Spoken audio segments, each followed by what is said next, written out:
Salve, salve, rapaziada! Você que acompanha aqui o canal do Necessário Podcast, é o podcast mais necessário da internet. Eu estou hoje aqui com meu amigo Alex Giacomini. Alex Giacomini gravando então o episódio 008, né, velho? Houve uma pequena discussão aqui sobre a numeração desse episódio. E a gente batendo de frente com nossa voz da consciência e ele falou, eu conferi. Então se ele tá falando, vamos pro 008. Como você está, meu querido? Eu tô bem, graças a Deus, mano. Feliz da vida? Nossa, muita coisa pra contar. Eu também tô muito feliz. Porque o episódio de hoje é um episódio muito importante. Você que nos assiste, você não imagina o que aconteceu pela primeira vez na história desse programa. Nós gravamos ontem à noite esse episódio, tentamos gravar, começamos a falar de milagre, de coisas sobrenaturais e deu pane no nosso equipamento. Nós perdemos o episódio. Câmeras, áudios. Mas nós estamos aqui hoje num novo horário para regravar por dois motivos. Primeiro, porque é necessário e segundo, porque nós não temos medo. Não. Nós cremos no Senhor Deus poderoso que comanda todo esse projeto, né, Alex? Não tem, aqui não tem. Aqui se der errado, nós vai gravar de novo. É isso aí. É assim que é. É necessário. É necessário. E olha só, antes de eu falar do meu convidado para você, eu preciso falar de um parceiro que tem sido o parceiro master desse projeto, Alex. Ele que tem impulsionado esse projeto, tem feito acontecer isso aqui. E eles são a Master Biodigestores. Olha só, se liga nesse vídeo que tá passando agora aí. Master Biodigestores é a solução para você, homem do campo. Você que tem criação de porcos, você que tem criação de bovino, de galinhas. Eu tô falando para você, você não tinha um problema aí de jogar os dejetos dos animais na terra, acabou esse problema.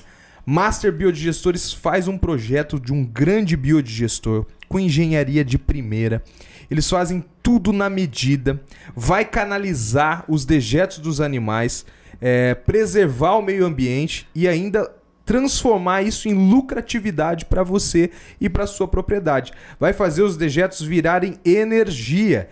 Então, olha só, toda a instalação da geomembrana, toda a produção de engenharia desse projeto é na Master Biodigestores. Você pode ligar lá e falar com o Giovanni ou falar com o Luiz Thiago. Eles vão ter o prazer de atender você e te surpreender com a qualidade do serviço deles. Quero dizer para você que o contato da Master Biodigestores está passando agora aqui para você, homem do campo. Ligue lá, eu tenho certeza. Alex, eu sempre falo isso. Eu já tive a oportunidade de visitar as obras da Master Biodigestores. E eu vi desde o começo, quando eles analisam o terreno, quando eles criam o projeto, quando começa lá a marcação de onde eles vão escavar. E eu posso garantir, todas as vezes que eu fui, eu fiquei impressionado com a qualidade do serviço da Master Biodigestores. Top! Por isso que é Master, né? É por isso que é Master. E eles são o parceiro Master do mês. Eles estão aqui financiando tudo que está acontecendo aqui nesse estúdio. Então, você, homem do campo, não perca tempo. Liga nesse número que está aparecendo aqui. Master Biodigestores é simplesmente a Master. Não tem melhor, né, meu querido? Não tem melhor. E, gente, falando para vocês sobre o meu convidado de hoje. O que você me diz desse cara? Cara, eu esperei por esse momento. Você esperou? Eu esperei, porque quando falou lá no começo do projeto que esse convidado estaria aqui também, eu falei, esse aí também. Esse vai dar bom. Vai. Esse cara aí é o verdadeiro... Gente, ele não é uma pessoa comum. Contador. Ele é o maior contador de histórias da história, né? Ele é o maior contador de história que já passou aqui na nossa família. Com né? certeza, velho. Além de ser um contador de história, ele é consultor turístico. Ele trabalha na área de turismo. Importante. Ele é um dos sócios do Los Manos Tour. Ele é proprietário da loja, cara, mais massa que eu já vi, que é a Nostalgia Mega Store. Essa que faz os quadros que decoram todo esse estúdio, esse ambiente, né? Cara, nada mais, nada menos que o meu amigo Hamilton. Ei, Hamilton! Palmas aí pro meu amigo. Fala, Milton! Que luta pra estar aqui, hein, meu filho? Pois é, meus amigos. Nada é tão fácil quanto a gente imagina, né? Mas é um prazer estar aqui novamente, né? Novamente. Parece até que foi ontem que eu já estive aqui. Literalmente. Né? Ganhamos algumas horas, né? Porque não podemos falar que perdemos. Ganhamos algumas horas ontem, rimos muito e... Choramos. Nos emocionamos. E hoje vamos compartilhar novamente aí com nossos ouvintes, né? Com os telespectadores aí que vão estar vendo. Hoje vai. Hoje vai. Hoje vai. O Hamilton comprovou, aliás, viu e comprova que não é fácil, né, cara? Podcast, a galera acha só ligar as caminhadas, né? Viu o trabalho que é, né? E principalmente quando você entra em assuntos polêmicos aí, não, como aí a gente vai fora isso. Aí mexe com coisa séria, né? Aí é complicado. Primeira vez, né, Will? Primeira vez, né? E olha que a gente já tratou de assuntos aqui cabulosos, né? Sobrenaturais, mas ontem foi muito forte. Na verdade, quando você trata de um assunto tão polêmico, tão real, né, e que a gente já vivenciou, nada assusta mais, né? Então, foi normal acontecer aqui também, né? O sobrenatural ontem aconteceu dentro do estúdio também, né? É isso aí. Mas foi muito legal. Então, assim, gente, antes de eu começar a fazer perguntas para o convidado, eu quero falar para você que é muito especial, Hamilton, você tá aqui hoje por ser uma pessoa... brincadeiras à parte, tão querida da família, uma pessoa que a gente considera demais, amigo pessoal da minha família há muitos anos.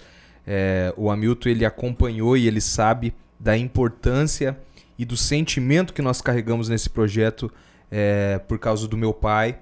Ele foi uma das pessoas que o meu pai trouxe dentro dessa sala enquanto construía, e ele acompanhou toda a construção, todo o projeto, a forma, o carinho que o meu pai fazia as coisas. Até o dia que ele partiu. Então eu poder compartilhar isso contigo e fazer com que você faça parte desse projeto, para mim é uma alegria muito grande. Na verdade, para mim é uma honra, né? Ter ouvido falar do projeto através do seu Valdemar, né? É uma pessoa para nós aí ímpar, né? Inesquecível. E realmente foi um prazer. Ele me apresentou todo o projeto, me apresentou a sala, me apresentou o sonho dele e de vocês, né, a respeito mesmo do podcast. Sem saber o que era direito, né? Exatamente. Ele, como sempre, né, ele falou assim, os meninos estão aprontando. Né? Os meninos estão aprontando alguma coisa aqui e eu estou preparando a sala, né?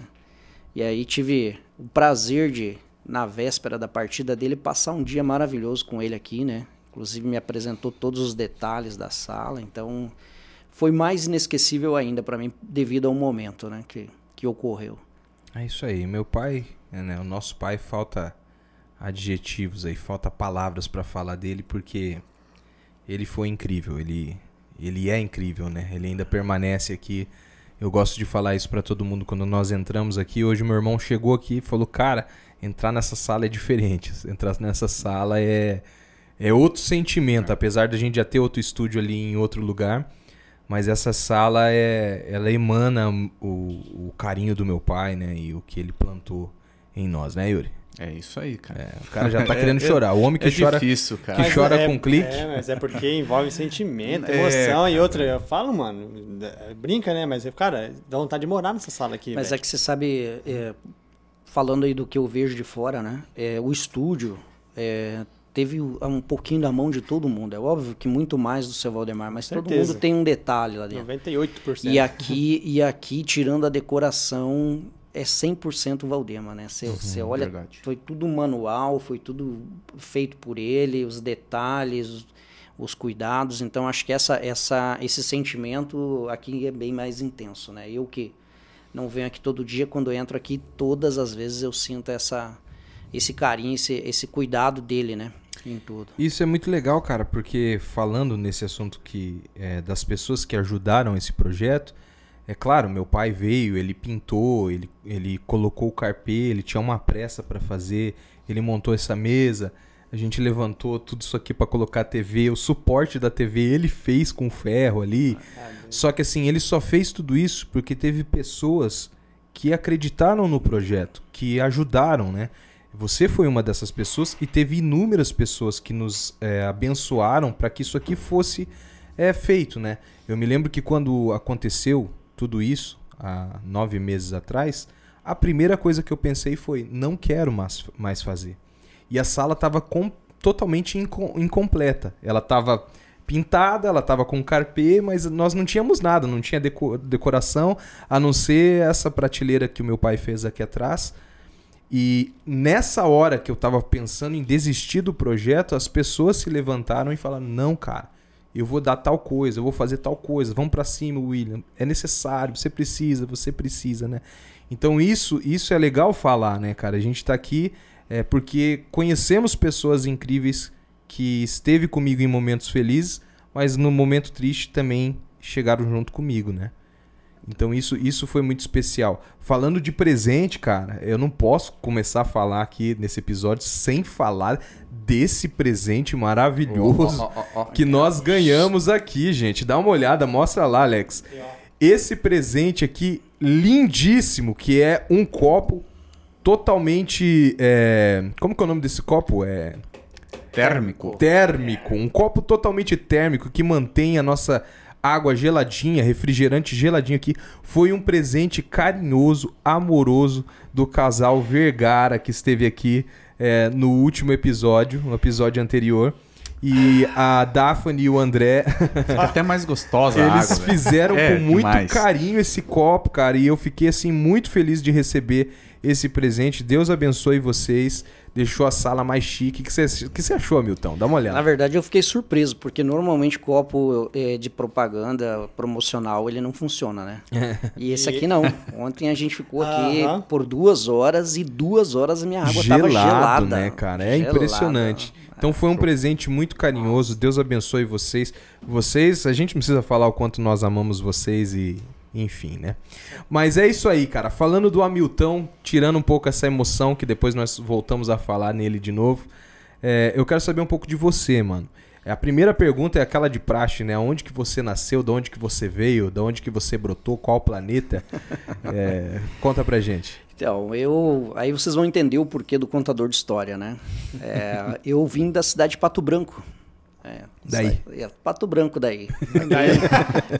Eu brinco, né, que Pato Branco saiu muita gente boa de lá de dentro, né?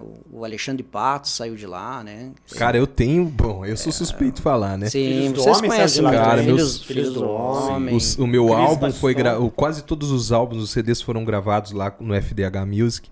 Eu tenho irmãos lá, né? Matheus Soninho, queremos você aqui, Fabiano, né? O saudoso Jadão, que hoje tá lá desfrutando da glória com meu pai. Pato Branco, né, cara? Exatamente. Então, Pato Branco é um berço de pessoas boas, né? Muita gente conhecida, muita gente famosa acabou saindo de lá. E por incrível que pareça, eu falo que uma pessoa que não é de lá colocou Pato Branco no mapa. Né? É mesmo? Que foi a Bozena.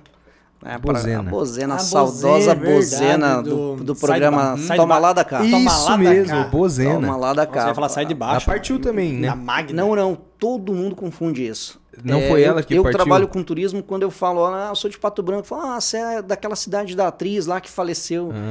Não, quem faleceu foi com um apelido carinhoso, né? A Cabrita, que era a substituta da Cláudia Gimenez no Sai de Baixo. Daí Sai sim. de Baixo, é isso mesmo. E a atriz que representou, né, a personagem ali, a Bozena, era do Toma Lá da Cá. Também, o pessoal, a gente entende, né, a confusão ali, porque tudo saiu de um programa do Miguel Falabella. Que é difícil, né, cara? Pato Branco, né? Exatamente. É difícil ter muitos atores assim que fazem o sotaque paranaense, então, né? E ela enraizou muito, né, cara? Porque a galera... Marcou, né? Marcou, velho, né? Exatamente, mas sabe que eu chego a arrepiar só de lembrar da Bozena no sentido, cara, ela vestiu um personagem que representa o pessoal raiz de Pato Branco, né? Mete o daí em tudo, uma fala meio... inconfundível, cara. Exatamente. É um sotaque inconfundível. Quando eu ainda retorno muito a Pato Branco, porque eu tenho parentes lá, né? E minhas tias falam igualzinho, meus primos falam igualzinho. Lá a gente mete o daí pra tudo, né? Eu até comentei ontem brincando, você vai fazer uma pergunta, tu fala, e daí, comprou o carro? Eu comprei daí, né? Daí vem pra daí tudo, tá em né? tudo, né? Tá em tudo. Então você veio de Pato Branco. Pato Branco, fazem aproximadamente 30 anos que estou em Foz, 32 anos que estou em Foz, né? Sim. E saímos de lá porque meu pai trabalhava numa empresa de vigilância, né? Era gerente numa empresa de vigilância. E acabava sendo transferido aí meio que com frequência, né? Então a gente saiu de Pato Branco, foi para Guarapuava, voltou Pato Branco novamente, voltou Guarapuava e Guarapuava partimos para Foz. Cara, Guarapuava também é uma cidade... Já tive lá tocando várias vezes e que vontade de morar naquele lugar, cara. Vai falando Clima isso aí maravilhoso. Só no verão, porque no inverno, meu O amigo. inverno é terrível. Cara, né? você sabe que um dos maiores frios que eu passei na minha vida foi em Guarapuava, na rodoviária com a minha prima Analice. Lembra disso, Analice? Quase morremos. É que lá venta muito também. Meu né? amigo. Exatamente.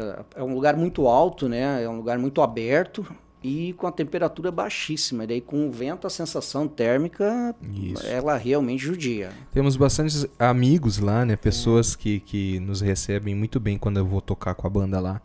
E Guarapuava é massa. E daí você veio pra Foz do Iguaçu, daí, né? E daí você veio... daí você veio pra Foz do Iguaçu e, cara, eu já quero entrar nesse assunto porque, assim, nós vamos falar muito nessa temática hoje, mas eu queria entender como que foi a conversão sua e da sua família, se foi quando você veio pra Foz, se você já vem de uma família cristã protestante ou se você era de uma família com outra religião. Na verdade, o único contato que eu tinha tido antes da conversão com o cristianismo foi através da minha avó, né? Minha avó era uma assembleiana, daquelas que era Do coque raiz mesmo, exatamente. Deus o livre cortar cabelo, né? Maquiagem, brinco, tu vai pro inferno, né? Então... Pastorzão aqui era o Satanás. Meu Deus do céu. A minha avó, se eu falasse que você era pastor, ela dizia que eu ia pro inferno junto. Eu falava, pô, tu tá maluco, tu tá andando com... Desvirtuou. Sim. Né? Mas ela que foi a que... A pioneira. Exatamente, a pioneira, que quebrou esse tabu nosso, né? E aí a gente acabou conhecendo o cristianismo ali através dela, né? Mas a gente não entrou logo de cara na igreja evangélica. A gente acabou dando uma passeada bem grande antes. Então a gente frequentou a igreja católica por muito tempo. E enfim, foi muito boa também para as nossas vidas, né? Abriu muito a nossa mente espiritual. E acabamos caindo... na Testemunho de Jeová, né? Por facilidade, o pessoal visitava em casa. Por sinal, o povo mais missionário que eu conheci, que exatamente. mais evangeliza e sai de casa em casa falando o pessoal brinca, daquilo que eles acreditam, né? Se nós, protestantes, tivéssemos essa disposição, quem sabe... Exatamente, né? E quem somos nós para julgar, né? Então, assim, eu falo que é um pessoal que a gente admira até hoje, né? Pela insistência, pela fé, pela procura, né? Estão todo dia ali no dia que eles combinam, batendo de porta Apesar em porta. Apesar da gente não concordar com algumas linhas teológicas, né? Normal. Mas né? é um povo de se admirar, cara. Normal, porque hoje, se você for falar, a gente não concorda nem com linhas ideológicas dentro da própria igreja protestante mesmo, né? Então, assim, hoje tem tantas veias aí, tantas... Isso aí. Que já complicou um pouco, né? Era muito mais simples, na minha conversão era muito mais simples. Hoje realmente... A gente vê que tem vários caminhos aí, tu tem que ter muito cuidado. Tem até pastor falando em atualizar a Bíblia aí na internet, é complicado, né? Exatamente. E não duvide não, porque vai acontecer, né? Vai acontecer. O mundo tá indo daí para pior, né? E é promessa, né? O negócio vai degringolar. E aí, nessa situação aí, a gente acabou indo para igreja, né? Como eu falei para vocês, Testemunho de Jeová. Frequentamos por um tempo, né? Fomos visitados ali por um missionário deles. E a gente acabou mudando de Pato Branco para Guarapuava. E o rapaz que nos atendia lá falou, olha, eu vou encaminhar alguém para estar visitando vocês lá em Guarapuava, para dar sequência no projeto de acompanhamento com vocês. Da Testemunho de Jeová. Aí mudamos para Guarapuava, esperamos, né, a visita dessa pessoa por algumas semanas e não apareceu. A gente já tinha até esquecido, né, da visita dele. Até que uma tarde bateu um senhor lá na nossa casa, vestido de social, com a Bíblia embaixo do braço e tal, e se apresentou para a gente, né, com o pastor Sidney. E, por coincidência, o nome do rapaz que ia nos visitar também era Sidney.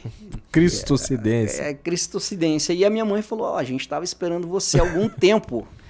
E ele falou, sério? Imagina o pastorzão, são profeta aqui essa família. Não, e ele já largou antes tarde do que nunca. Estou aqui, vamos dar sequência então, né? Olha só. E naquela coincidência divina ali, ele começou a nos visitar, né? Falar de Deus e convidou a gente para ir visitar o templo, né?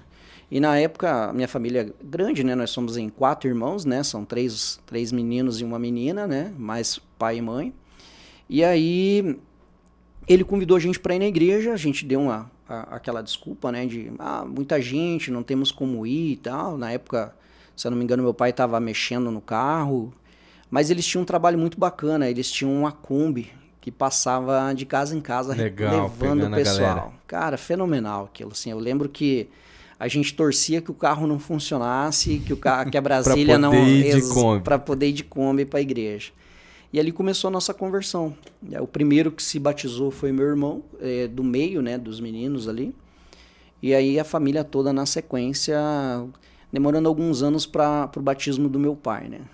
Aí ali a briga foi um pouquinho maior. Seu pai era meio tronco. Meu pai, ele era aquele... Tem muitos crentes assim, né? Tem o pessoal que vai na igreja no domingo e daí o resto da semana pode avacalhar que no domingo a gente conserta, né? Então, meu pai ficava com o pé na igreja e o outro meio que fora, né? E foi por muitos anos aí. Minha mãe orando direto. Minha mãe é uma pessoa de muita fé, uma pessoa que tem um coração assim... Para você entender bem o que representa a minha mãe, o coração da minha mãe era igual ao do teu pai. Então você sabe exatamente como eu tô falando aí, que pessoa eu tô falando, né? Sim. Minha mãe, coração extraordinário, jejum, oração pela conversão do meu pai por muitos anos. Sim. E aí vamos chegar na conversa da conversão dele aí. Mas a nossa entrada na igreja foi assim. Até ontem a gente fez um comentário aqui muito importante que eu posso voltar a falar, falando dos pais de antigamente, né? Você falando que o seu pai era bronco e nós falamos um pouco da educação de antigamente, que hoje, infelizmente, tem sido rechaçada pela turma da lacração aí. Não me cancele ou me cancele. Né? Mas a turma da lacração diz que hoje não pode repreender a criança de tal forma, e eu lembro das conversas que o meu pai falava sobre como que o meu avô criava o meu pai. E cara do céu, as crianças naquela época lá meio que apanhava diferente, né? Apanhava. O bisavô do meu bisavô mesmo, ele falava que, né, meu avô contando, que disse que o pai dele jogava coturno nas costas, assim, ó. Essa era a forma de apanhar. Hoje em dia, se você fizer isso aí... Coturno é pesado. Não, hoje em dia, se você gritar com a criança, hoje é agressão psicológica. Não pode. Hoje está muito fragilizada a educação, né? Na verdade, assim, eu acho que tudo é questão de direção, né? A gente sabe que os tempos mudaram, que, né, existia uma sobrecarga de correção antigamente que era desnecessário, né? Meu pai era um rapaz aí que eu nem comentei, né, na conversa nossa de ontem, mas... desproporcional. Meu pai, se ele desse um grito aqui, eu saía mijando aqui, ó. Já fazia xixi na hora. Não, ele... começou as histórias da Milton. Meu pai era terrível, irmão. Meu pai, assim, o castigo, ele era real. Então, quando ele chamava na gente, você sabia que o bicho ia pegar, né? E engraçado que hoje, né, a gente vê muito uma coisa que não acontecia na nossa época, né? Promessas, né? Hoje a gente vê muitos pais falando assim, olha, quando você chegar em casa você vai ver. Vou fazer. Meu amigo. Não promessa não cumprida, né? Na minha época, uma promessa era algo real. Meu pai só olhava e falava. Lembra? Nossa. Não, ele fazia assim só. Né, Yuri? Fazer aqui, eu já sabia, meu amigo. Se desenhava. Acabou meu dia. Acabou o dia. E não importava. Passava o dia inteiro fora de casa, tá? Chegava de noite. Eu já ia correndo tomar um banho, né? Pra dar uma disfarçada, né? Tomava o banho quando eu saía do chuveiro. Quando ele deixava, que às vezes ele pegava no chuveiro mesmo, né? Sim. Mas quando eu saía do chuveiro, ele tava lá fora esperando. Falava, vem aqui que eu quero conversar com você. Né? Ó, tá vendo? E eu, cara, fui um cara... Eu fui uma criança problemática. Eu fui um cara que eu apanhei algumas vezes, né? Você já apanhou quem eu apanhava da minha mãe, mais da minha mãe. O meu pai, cara... Qual que eram os artefatos que ela usava? Não tenho... A minha mãe, cara... Assim, a minha mãe tinha três. Tá, mas a minha mãe, ela fez o primeiro míssel que perseguia. Foi a minha mãe que criou. Teleguiado, primeiro teleguiado. O chinelo. Cara, você podia correr em zigue-zague. Ela acertava. Batia assim de... Não tinha jeito. Fazia assim, curva. Não tinha jeito. Essa era a minha avó. Era com chinelo. Não, a minha avó era com o que tinha. A minha avó, eu falo que se ela fosse pra guerra, cara, o time que ela tava do lado não perdia a guerra, irmão. É isso aí. Não. Ela usava porque tudo. o que tinha na mão, o que tinha perto. E a gente tinha um desafio, né? A molecada é terrível, né? A nossa geração foi uma geração que não tinha videogame. Então, as nossas disputas eram na vida real, né? Então, nós voltávamos da escola... E o desafio era passar pelo terreno da minha avó. Era um campo minado. Nossa, né? E a minha avó já sabia. Então, chegava o horário da escola, ela já municiava, né? E ficava esperando, mano. E você podia passar na velocidade que você passasse ali dentro do terreno dela quando você começava a ver os mísseis. Era o que tinha na mão. Era chaleira, era barra de... Era vassoura. Começou as histórias da vida, tem, meu amigo? A chaleira. Tacava chaleira em você. Em mim, não. Em quem passasse por lá. Ô, louco, velho. Quem passava. Ela era tensa, né? Era tensa. Minha avó era igual o teu Você bisavô. Já foi da chaleira agora? Cara, não, velho. Ficava a marca ali, diferenciado, meu amigo. Ali não tinha. Por isso que eu digo pra você, o que tinha de munição ia, meu amigo. A chinela era pra frouxo. A chaleira já ia gritando. Ela já ia gritando. É mais ou menos isso aí, ó. É isso aí. Cara, mas assim, cara, hoje, como o Alex falou, hoje as crianças, cara... Bom, eu sou pai de uma criança, a minha filha maravilhosa, Isis, tem 7 anos. Nunca espanquei, nunca vou espancar. Imagina, uma criança desproporcional, né? Mas, cara, esse negócio de não poder corrigir o filho... Não tô fazendo apologia aqui pra ninguém sair batendo em criança, né? Só que, cara, na minha época, não acontecia esse tipo de coisa, de tipo... Deus me livre eu dar um tapa na cara da minha mãe, cara. Como eu vejo criança aí, às vezes, batendo na cara de pai, de mãe, fazendo escândalo. Se eu desse um tapa na cara da minha mãe... Eu ia ficar igual o Tonho da Lua. Lembra da novela? Hoje eu tô fazendo coisa assim, ó. Eu ia ter danos cerebrais. Cara, não existia isso, né? Hoje é como o Alex falou, hoje levam de um jeito, a criança destrói a escola, ameaça a professora, bate na cara de professora, bate na cara de mãe, de vó. Esses dias eu vi um voo que não levantou por causa de uma criança, porque deram a ordem para desligar os eletrônicos e a criança transformou a decolagem no inferno. Ninguém conseguia conter uma adolescente de 12 anos, 11 anos de idade. Nem a mãe e ninguém que estava dentro do voo. Mano. Tu tem noção do que é isso? Complicado, cara. É complicado. Muita gente fala assim, mas isso é um distúrbio, isso é um problema psicológico. Pode até ser, mas o problema psicológico quem está gerando são os pais. Mas lógico. Né? Por causa daquela questão da transferência, né? Então transferir a responsabilidade pra escola, talvez né? pra escola. Pra escola, pra avô, pra avó. Né? E normalmente então, pra escola. Cara. Mas eu acho que assim, hoje é até pior, cara. Eu acho que as coisas elas são tão aceleradas que eu acho que hoje já não transfere mais nem para a escola. Hoje transfere para o celular. Isso. É mais hoje fácil jogar pra internet. pad. Aí é complicado. Exatamente. Cara. Jogar um YouTubinho na mão ali. Essa coisa mais comum que você vê hoje, cara, e que eu acho um absurdo isso, e cada um educa o filho da forma que quer, né? Quem vai colher as consequências depois é o pai, né? A criança tá dentro do bebê conforto com o celular na mão. Cara, é terrível. É terrível.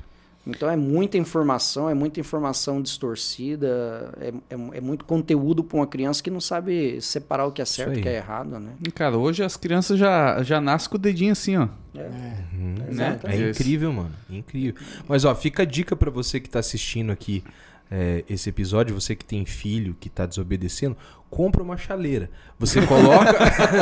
compra uma chaleira. Talvez o que tá faltando hoje é uma surra de chaleira na sua casa para consertar aí as coisas. O chinelinho teleguiado já resolveria muita coisa, né? Cara, mas falando disso aí, na questão daquelas artefatos aí da chaleira aí, que essa pra mim foi novidade. Mano. Botina, cabo de vassoura, né? Rabo de tatu. Rabo de tatu. Agora, chaleira foi uma vara de pessegueira. Pessegueira, ia falar agora. Vocês tiveram árvore de pêssego no terreno? Tinha. Isso aí era uma judiação. O pêssego e o marmelo a varinha de marmelo era as principais. A marmelo não quebra nunca. Não. É inquebrável. Não. Eu até comentei como o meu pai fazia pra gente, né? Pra nos corrigir. Ele pegava uma faca de serra e falava assim, ó, vai lá e escolhe a varinha que você vai apanhar. Faz uma colheita. Faz uma colheita, né? E a malandragem já batia solta, né? Então, a primeira vez que eu fui lá escolher, né? Eu fui lá e dei uma quebradinha na varinha, né? Aquela quebradinha básica. Eu falei, ele vai dar umas 2, 3 puxadas, a varinha quebra, né? Quando eu cheguei, que eu entreguei a varinha pra ele, ele já falou, se quebrar antes da 10ª, você vai lá e vai tirar outra e nós vamos começar do zero. Eu já falei na hora, deixa eu buscar outra, que essa aí acho que não tá tão boa. Vai dar, né? Mas era assim, né? A tortura, na verdade, começava antes da surra, né? E aí... Amigo, mas são correções que hoje em dia, cara, ó, também apanhei dessas mesmas formas, de chinelo e cinta, e acho que a cinta foi a pior. Mas foi o que tornou a gente, cara. Hoje ninguém, graças a Deus, por exemplo, de todos os meus familiares ali, eu sou uma pessoa que nunca fui envolvido com droga, por quê? Por causa dessas correções, cara. Eu tinha muito medo e respeito pelos meus pais, pela forma que eles me tratavam. Porque, cara, eu não podia pisar fora do portão sem eu falar pra mãe, vou ali na rua. E se ela falasse não tinha. Exatamente. E se fosse teimoso, tomava varada, apanhava. Exatamente. E, cara, tornou a gente o que a gente é hoje, o líder. Porque, com certeza, Uhum. mano, qualquer um de nós que se não tivesse essas correções do passado, cara, nesse mundo de hoje nós estava perdidaço, velho. Você sabe o que acontece pra gente, eu principalmente, né? Cara, uma surra. Eu apanhei 2 vezes do meu pai. Meu pai era um cara que gostava de bater. Meus irmãos apanharam muito. O meu irmão do meio aí, rapaz, tu não tem noção. Se você falou que tu era punk, cara, o bicho era terrível. Ele era virado. Ele era terrível mesmo. Saci. Então eles apanharam muito. Eu já usei a cabeça, né, cara? Eu apanhei 2 vezes, pra mim foi o suficiente. Falei, não, chega, tá bom, minha cota já deu. Então eu era muito obediente, né? Assumia muita bronca, assumia as minhas, assumia dos meus irmãos. E meu pai gostava disso. Meu pai falava, o homem tem que assumir o que fez.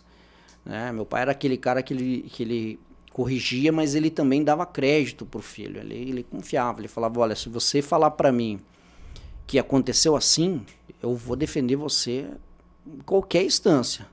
Só que se eu souber que você tá me mentindo, o bicho vai pegar. Então, assim, ele dava um voto de confiança. E eu aprendi que esse voto de confiança dele valia muito. Então, eu procurava honrar ele sempre.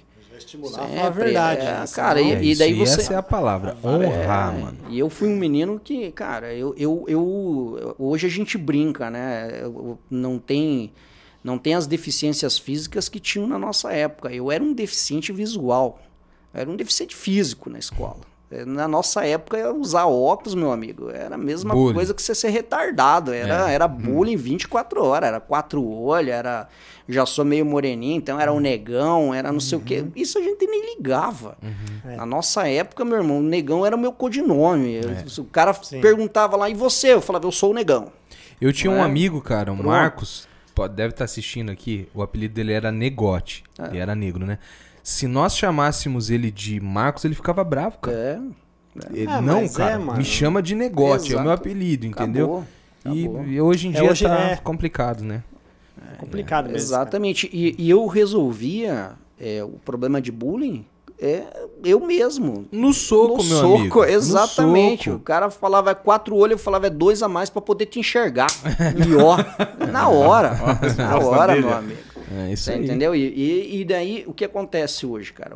Hoje a gente vê que tem uma super proteção, né? Estão criando uma geração aí complicada, cara, que não tem coragem de assumir responsabilidade, que tem medo de tudo, né? Os pais que transferem responsabilidades, e a gente não está generalizando porque tem muita gente ainda educando o filho da forma correta. E quando eu falo correto, não é nem batendo, é educando corretamente. Eu tenho um menino de 11 anos...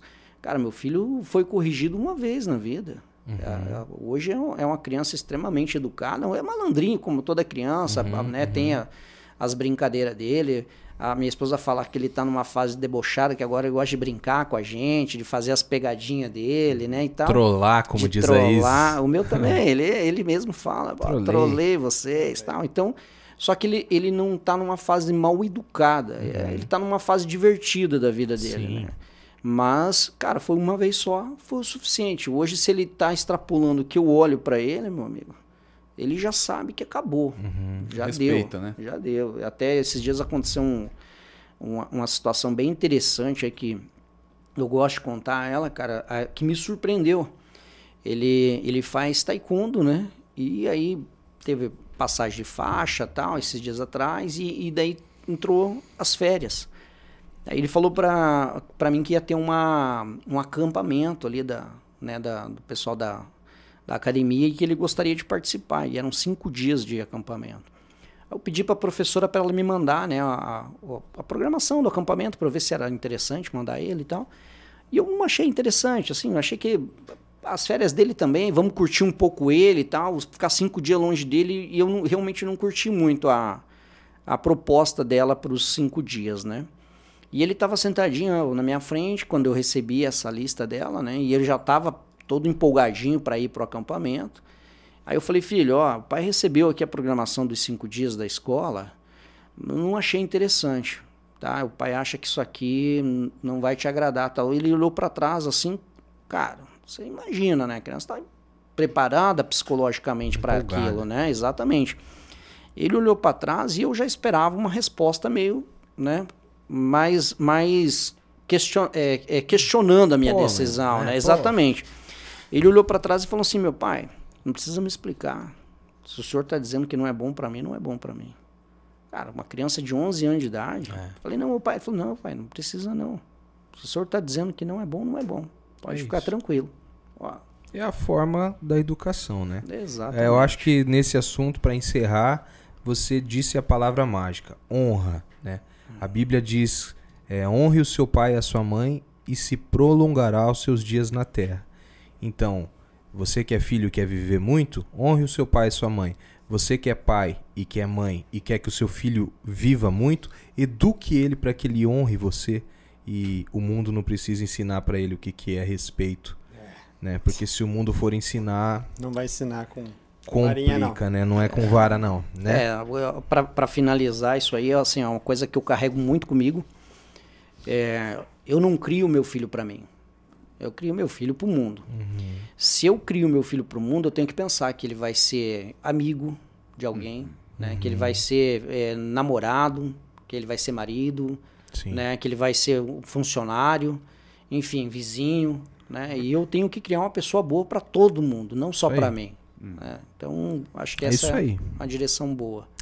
Então, mano, voltando no assunto, que a gente fez uma grande curva, veio a conversão na sua casa, mas como a gente tem muito para falar dentro desse assunto de conversão, eu já quero falar sobre o espiritual da coisa, né? Nós sabemos que andar com o Senhor, andar com Jesus, ele não é um mar de rosas, né? Você que imagina que quando você decide viver pela causa de Cristo, você vai viver igual um ursinho carinhoso, pulando nas nuvens e jogando arco-íris da sua barriguinha, com as suas bochechas rosadas.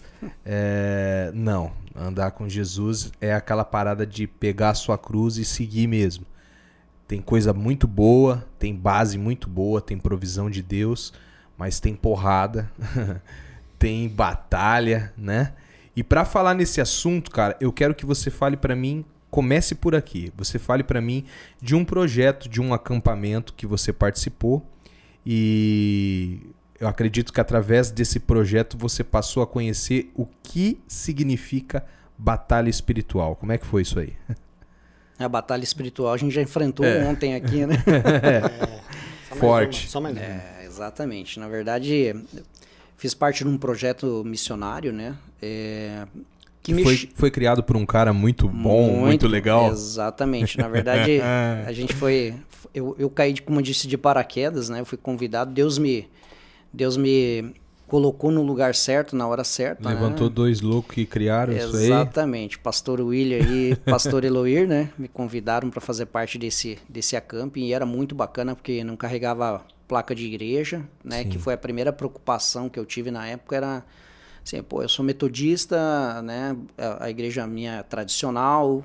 Como é que funciona isso, né? Eu vou ter que defender uma bandeira que não é a... E não que a gente defenda a bandeira, mas sempre tem essa preocupação, sim, né? Trabalho missionário, você não representa a igreja, você representa Cristo e o acabou, Deus da igreja. Né? Exatamente.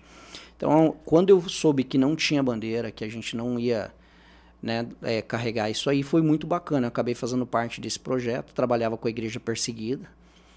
E é um campo bem delicado no mundo espiritual, né? Então... Nós fizemos aí por alguns anos e todo ano era uma batalha.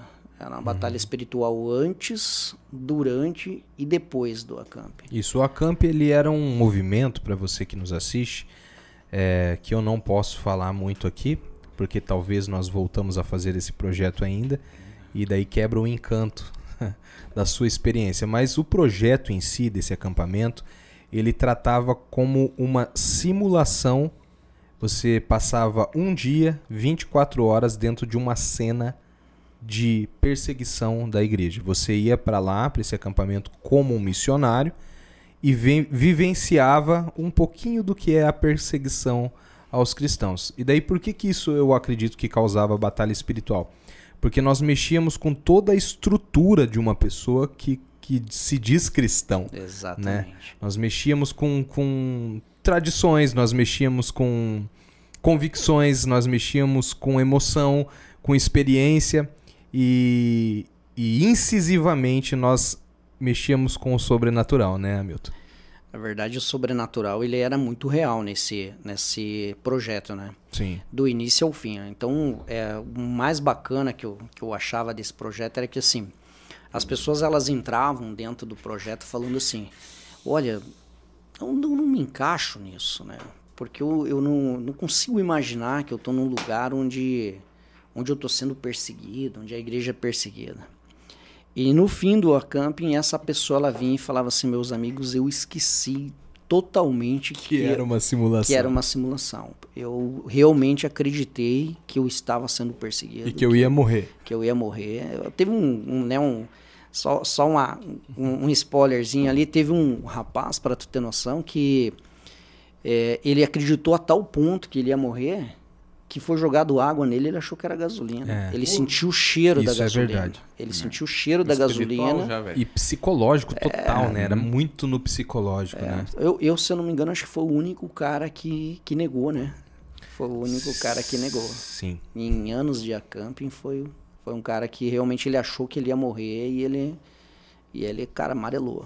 Né? Então, esse mundo espiritual, ele é muito atacado justamente por isso. Como eu mencionei, a questão da igreja perseguida, meus amigos, ela mexe com algo muito delicado. A pessoa que está perdida, tá perdida, meu amigo. O diabo não vai trabalhar na vida de quem está perdido porque já é dele. Você acreditando ou não, e não estamos falando aqui de crença, estamos falando da nossa, né? Cara, tu já está perdido. Agora, quando fala da igreja perseguida, tá mexendo com gente que já sabe o que é a salvação, que sabe qual é o caminho seguir. O acamp ele veio para despertar pessoas que estavam com problemas dentro da igreja. Não eram só pessoas que estavam, né, com a sua vida acertada. A pessoa estava meio cansada, meio descrente, acabava indo por uma camping fire e voltava com a vida renovada. Despertava, né? Porque ela via que tem pessoas que dão a vida para poder proferir a sua fé, para poder mostrar a sua fé.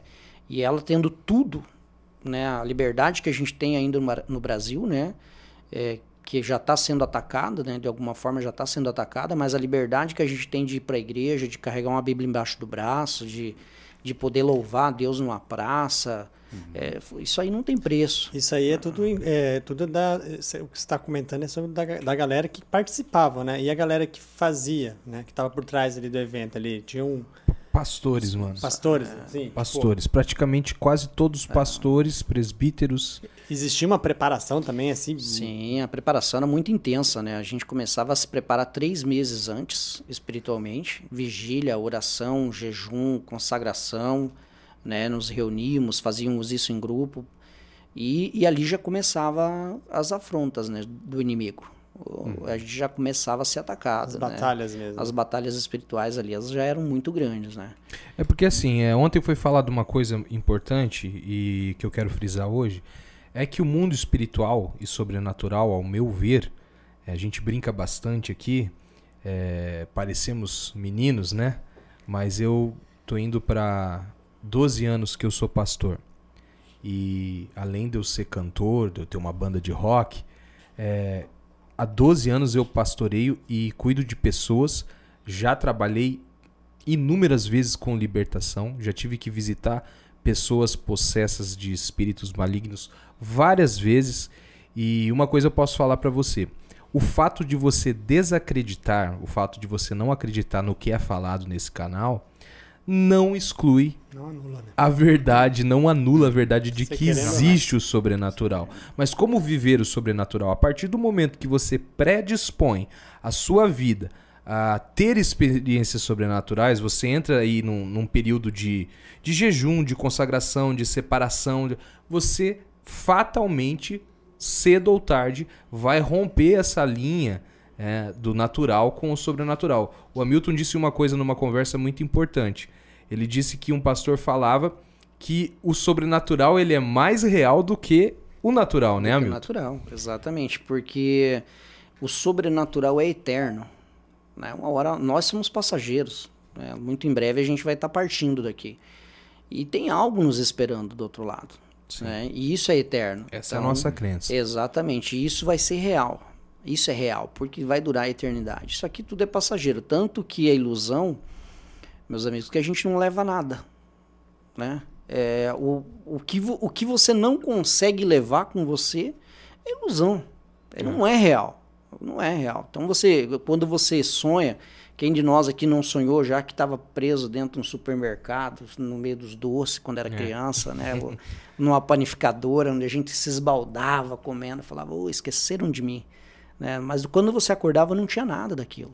Foi embora. As sensações que você teve, os gostos que você sentiu no sono, foram embora. E assim, eu creio, né, que o mundo espiritual nosso é igual, né? E respondendo um pouco mais a tua pergunta aí, Alex, então as batalhas, elas começavam não só pra gente, né? Elas começavam... Você falou Alex. Você falou Alex e a Alexa já... Já enlouqueceu ali. Nossa, aqui tá todo mundo conectado aqui, né? Não para. Não para, desliguei essa mulher. Essa mulher fala como uma mulher. Me perdoe. Então, e daí, cara, a gente sofria ataques na família também, nas famílias de quem trabalhava, né? Principalmente, porque a família é onde o inimigo sabia que ele conseguia nos desestabilizar. Exatamente, eu mesmo tive algumas experiências. Já que nós entramos nesse assunto de ataque familiar, nesse período que você trabalhou com acampamento, você sempre foi, porque eu te conheço há muitos anos, um consumidor nato de filme de terror, né? E eu sei que você teve que parar, vamos dizer assim, de consumir esses filmes, porque você teve uma experiência real com um filme que já foi falado aqui, chamado Atividade Paranormal. Conta pra mim o que aconteceu quando você consumiu esse filme com a sua família. Vamos lá. O mundo espiritual nunca me assustou. Né? Então, como você mesmo disse, eu era o cara apaixonado por filme de terror. Na verdade, eu gosto muito de cinema, né? Sim. E eu acredito que o filme de terror, ele traz algumas emoções, algumas sensações que os outros não te trazem. Sim. Né? Uhum. Então, na verdade, é isso que cativa quem consome, né? Exatamente. É um filme que é impossível você dormir assistindo. A adrenalina sobe, ficar entediado, nunca, né? Então, eu sou de uma geração que assistiu O Exorcista, né, O Bebê de Rosemary e assim, tantos outros, né? Chamado. O Chamado pra mim já foi meio paia. Qual foi o filme que mais te deu medo, fora o jogo do Chelsea com o Palmeiras? Ai, ai, ai. Não, desculpa. Vai lá. É que eu tinha que fazer uma piada. Eu tinha que fazer, vai. Então, o primeiro filme de terror que eu assisti, para vocês terem noção, no cinema, foi O Exorcista. O pior de todos os tempos. O pior que eu digo assim, o mais forte, talvez, cara, de todos os tempos. Hoje a gente assiste e ri, né? Porque a tecnologia cara, hoje ela mudou muito, mano. né? Não, porque esse filme é embaçado. Tem aí o Morte do Demon aí. Não, cara, e o Exorcista, meu amigo, bom, quem sabe da história, porque você só vê o texto e não vê o contexto, você não aprende muito. Então eu sempre busquei informações, né? E quem sabe a respeito desse filme sabe que o estúdio pegou fogo algumas vezes. Sim, pessoas morreram, né? Inclusive durante o filme teve pessoas que infartaram, né? Cara, Exorcista, o exorcismo de Emily Rose. E Hereditário, que foi um dos filmes agora, recente. Você não assistiu Hereditário ainda, esse né? já não faz parte mais da minha vida. Cara, esses filmes são... Da Emily cara, terrível, eu vou personificar uma pessoa que estivesse assistindo e tivesse essa dúvida. Por exemplo, eu entendo muito essa questão espiritual, também cresci numa igreja pentecostal, acredito muito 100% no sobrenatural de Deus, mas eu penso assim... O Exorcismo e esses filmes assim, eles foram baseados em fatos reais, certo? Supostamente. Supostamente. Mas assim, o filme ele meio que fala. É que nem assim, a questão da... vou assistir um filme de terror, talvez, e isso vai me afetar. Tipo, e um filme de ação, por exemplo, onde tem muito tiro, faca e, sabe, carro voando. Aí o cara já quer sair da garagem dele, saindo atropelar todo mundo, porque ele assistiu o Velozes e Furiosos, tá entendendo? O cara já quer encarnar o Toretto. Aí eu penso assim, o filme de terror, ele também consegue trazer esse lado, porque eu penso assim, se foi baseado em fatos reais, isso passou por uma história de uma pessoa que, na verdade, o filme só tá relatando. Né? Uhum. E é possível fazer essa mistificação, tipo, eu assisti e isso vai acontecer na minha casa? Eu posso... Não, eu faço perguntas para, né, porque às vezes é uma pessoa que pergunta e eu tô fazendo... Sim, com certeza. Assim, ó, dentro desse contexto, eu já falei isso em outros episódios, eu vou dar a minha opinião sobre isso. Nem como pastor, eu vou dar uma opinião do que eu acho mesmo, tá? Achômetro. Lá no versículo WG... Assim, ó, cara, se a gente for pela linha, eu já disse isso em outros episódios, do que edifica e do que não edifica, nós não vamos consumir nada, praticamente nada.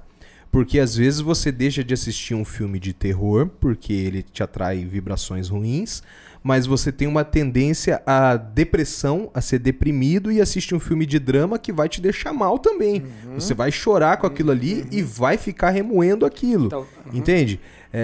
Tem muitas pessoas, e eu respeito todas as linhas teológicas do que as pessoas pensam e tal, e daquilo que elas tomam por regra, mas que criticam certas coisas e não deixam de fazer outras coisas. Isso, pra mim, se torna um outro problema chamado hipocrisia, né? que acaba sendo tão ruim quanto, né?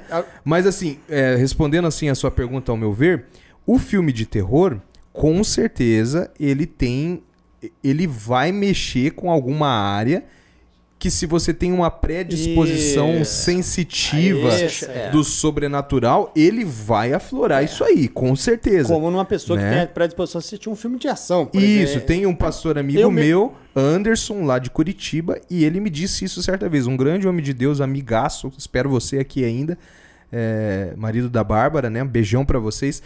Ele me disse há muitos anos uma coisa, ele disse: William, tem um espírito maligno que trabalha especificamente com o medo. Ele é o medo. Se pudesse dar um nome para ele, ele é o medo. Então, se você tem uma predisposição a isso, se você tem algum pânico, se você tem alguma coisa que pode aflorar isso, pra que você vai assistir um filme assim, né? Pra que você vai assistir? No meu caso, então vou dar a minha experiência. Vou contar a minha experiência. Vamos lá, gente. Atividade Paranormal. Fala desse filme. Vamos lá. Primeiro de tudo, na minha casa a gente sempre foi meio sensitivo. Eu e meu filho, a gente tem uma sensibilidade para o mundo espiritual muito grande. Né? Meu filho, como eu disse para você, meu filho com alguns mesezinhos de idade ali, ele já tinha algum susto, ele já tinha alguns pânicos, alguns medos, né? Era comum ele acordar pela manhã apontando para o canto da casa, falando ixo, né? Dizendo que tinha algum bicho ali e tal. E então ele sempre foi mais sensível a esse lado espiritual, né? Durante um período da vida dele, ele teve um amigo imaginário, né? Um amiguinho imaginário. Cara, isso é louco. É loucura. Assim, e a gente acabou no começo achando que era uma brincadeira dele, depois foi percebendo que era algo muito sério. E a gente começou chamar a atenção dele, né? Falar, filho, quando essa amiguinha imaginária tua aí estiver, né, brincando com te manda embora, isso aí não é bom. E ele descrevia? Descrevia. Ela era uma menininha, ela usava vestidos coloridos, né? Não estava sempre com a mesma roupa, mas ela usava o cabelo com 2 bobzinhos amarradinhos dos lados. E quantos aninhos ele tinha? Ele tinha 4 anos de idade, 4 para 5 anos de idade. E quando que você passou a perceber que isso já não era uma coisa boa? Quando ele chegou para mim um dia e eu perguntei dela, eu falei assim, e a sua amiguinha? Meu filho, ele é muito sincero, ele não mente pra gente. E assim, é o que a gente espera, mas o que a gente confirma, né, no dia a dia é que realmente tudo que ele fala para nós é verdade. Então ele chegou e falou, perguntei dela, ele falou assim, pai, ela ainda vem. E ela gosta de brincar comigo na barraca. Porque ele tinha uma barraquinha dentro do quarto. Aí eu falei, mas ela ainda tá vindo, mas ela não gosta que falem pra vocês que ela tá aqui. Porque vocês não gostam dela. E aí, assim, a gente começou a cuidar com outros olhos, né? Começamos a orar e expulsar mesmo esse espírito que estava dentro da nossa casa, porque era uma perturbação, né? Era algo além da criatividade dele, né? E os filmes rolando. E a gente como a vida toda eu assisti, então para mim eu não conseguia atrelar. Eu nem pensei que eram os filmes que estavam abrindo uma brecha para minha família. Sim. Então eu já tinha assistido Atividade Paranormal 1 e ressalto que o filme é ridículo, tá? Sim. O filme é... Segunda pessoa que diz a mesma palavra. O filme é uma comédia, né? Quase que você está assistindo Pânico. É a mesma coisa. Tanto que por isso que eu não dei importância, né? Pro filme. E aí, o Chamado, o Grito, né? E tantos outros que estavam passando na época e a gente assistiu no normal, né? Minha esposa tem muito medo, mas acabou virando na época uma adepta comigo, né? Porque eu gostava muito de assistir os filmes e a gente fazia uma troca. Eu assistia os filmes românticos com ela, né? E ela assistia os filmes de terror comigo. Eu quase dormia nos filmes românticos. E aí eu digo pra você, meu amigo, tudo que se assiste influencia. Porque eu era apaixonado até por Diante do Trono, mano. Meu Deus do céu, mano. Era um romance total. Eu amava, sabe? Eu, roqueiro, cara, sempre, antes de me converter, vivia no Raul e assim por diante, e de repente estava gostando de Diante do Trono. Justamente porque influencia, você acaba entrando num universo diferente, né? Sim. E não que seja ruim para quem gosta, né? Só que eu digo que não era a minha praia e me influenciou, né? Aí assisti Atividade Paranormal 2. O 2? O 2. Em casa, normal. Em casa, normal, tranquilo. Assisti Atividade. Achando ruim o filme. Achando podre, mas é que assim, eu sou... E quem gosta muito de cinema tem muito disso, cara. Quem gosta de ler também tem isso, e eu tenho muito isso na minha vida. Pode ser ruim o livro, mas eu vou terminar de ler. Isso aí. Não tem como não terminar. E o filme é a mesma coisa. Então, como era uma sequência, vou descobrir o que vai acontecer na sequência. De repente vai revelar algo que eu não percebi porque achei o filme tão ruim, enfim... Na sequência desse filme, começou aí a acontecer algumas coisas bem diferentes na minha casa. Eu gostava muito de assistir na época o Jô Soares, né? Não ia pra cama sem o Jô. Eu falava que o Jô Soares era o maior migué da televisão brasileira, porque o Jô Soares 11h30, que começava 00:30. Né? Então eu ficava acordado até 00:30 para assistir o Jô Soares. Assistia o programa do Jô, programava minha TV para desligar e dormia. Eu tinha uma TV de tubo. Quem conhece as TVs mais antigas, né? Aí tinha uma TV da Philips de tubo, de 20 polegadas. Quem não, né? Ficava na minha parede, né? Aí eu assistia o programa do Jô e dormia. Em um determinado período ali, acredito eu que uma semana, 2 depois que eu assisti o filme, a minha TV começou a ligar sozinha. Né? TV antiga, não trouxe para o mundo espiritual. Falei, essa TV tá com defeito. Falei para minha esposa, tá ligando sozinha. Ela ligava 3 horas da manhã, no canal 00, no último volume. Chiado. Chiadaço. 3 horas da manhã. Exato. Como no filme. Poltergeist, meu irmão. Como no filme. Pra quem assistiu ali, era Poltergeist. A TV chiadeira no último volume. Todo dia? Todo dia. Mas eu achando que aquilo ali era um defeito de programação da TV. Então eu tentei tirar da tomada, deixar o dia inteiro desligado, ligar ela de noite, porque achei que ia zerar essa programação. Falei, ela deve estar com algum problema no timing dela, que está fazendo com que ela ligue e tal. Mas, assim, quem programa a TV para ligar sabe que ela liga no canal que você desligou. Ela não liga no 00. E a minha ligava no 00. E todo dia, 3 da manhã. Alex. Aí, meu amigo, sabe o que aconteceu? Vou resolver esse problema. Tirei da tomada. Assisti o Jô Soares, levantei da minha cama, fui lá, arranquei da tomada. Falei, hoje você não liga. Em nenhum momento me passou pro lado espiritual. Aí eu dormindo, 3 horas da manhã, acordei com aquele barulho. Ih, rapaz. Meu Deus. Aí eu acordei, só que, cara, você vê como que funciona a nossa mente, né? A gente que não tem medo, cara, não liga pra essas coisas. Então acordei com aquilo lá, quando eu comecei a ouvir o barulho, achei que tava chovendo. Aí eu acordei, olhei pra TV, a TV desligada. Aí eu falei, tá chovendo. Eu olhei embaixo da porta do meu quarto, vi uma luz da sala. Sabe aquela luz quando tem alguma coisa ligada na sala? Só que essa luz, ela não era contínua, não era um claro só. Ela ficava, sabe, você vendo que tava algo mexendo. Exatamente. Ali. Daí, meu amigo, o coração quase saiu pela boca, porque eu falei, cara, no último volume, tava muito alto o barulho. Aí eu levantei, eu tenho uma TV na sala, é a mesma TV até hoje, eu tenho uma TV na sala da LG ligada num home theater. Cara, a TV minha, ela não sai som se o home não ligar. Então, às 3 horas da manhã naquele dia, ligou a TV e o home. Nos 2 aparelhos? 3 horas da manhã. No 00, no último volume. Porque não é só ligar, né? Só ligar... Não, cara, o home no último volume. Ah, não. Meu amigo... Aí ali você vê, aí não. caiu a ficha. Ali caiu a ficha. Aí eu vou dizer uma coisa pra você. Já é aquela de bater o dedo na luz pra ligar a luz o quanto antes, porque você já começa a sentir a opressão já foi real. Um medo, né, de alguma coisa sobrenatural ali. Você já corre pro quarto do teu filho pra ver como é que tá, se tá dormindo bem ou não, né? E ali meu amigo. Porque a gente sentir a opressão já é muito ruim, né? Você acordar de madrugada e você sentir a opressão já é muito ruim. É uma batalha espiritual. Agora, quando vem pro físico... mano. Aí muda tudo. Aí muda tudo. Porque o que aconteceu? Eu acordei para alguma coisa errada que eu estava fazendo. Eu falei, cara, tem alguma coisa que tá abrindo brechas. Para quem é cristão, para quem entende um pouco, a gente fala muito sobre brechas nas nossas vidas, né? Então, eu falei, tô abrindo alguma brecha para o inimigo poder agir na minha vida, no mundo espiritual. O que eu tô fazendo, né? O que eu tô fazendo? E aí, com a minha esposa, a gente começou a conversar a respeito disso, né? E chegamos a uma conclusão que eram os filmes. Aí eu trouxe o pastor da nossa igreja, chamei o pastor, falei, pastor, vamos em casa, quero conversar com vocês a respeito de uma situação que tá, né, acontecendo. E o pastor chegou, orou, falou, olha, não estou sentindo nada na casa, tá, né, não tem nada aqui e tal. Ele falou, o que vocês estão fazendo? Eu falei, olha, pastor, a gente acha que a gente está assistindo uns filminhos de terror aí, que pode... só faltou dar um murro na sua cabeça. Quando eu falei isso aí, ele já... Entendi. Na hora, meu amigo. Falou como o pastor Elia, vote.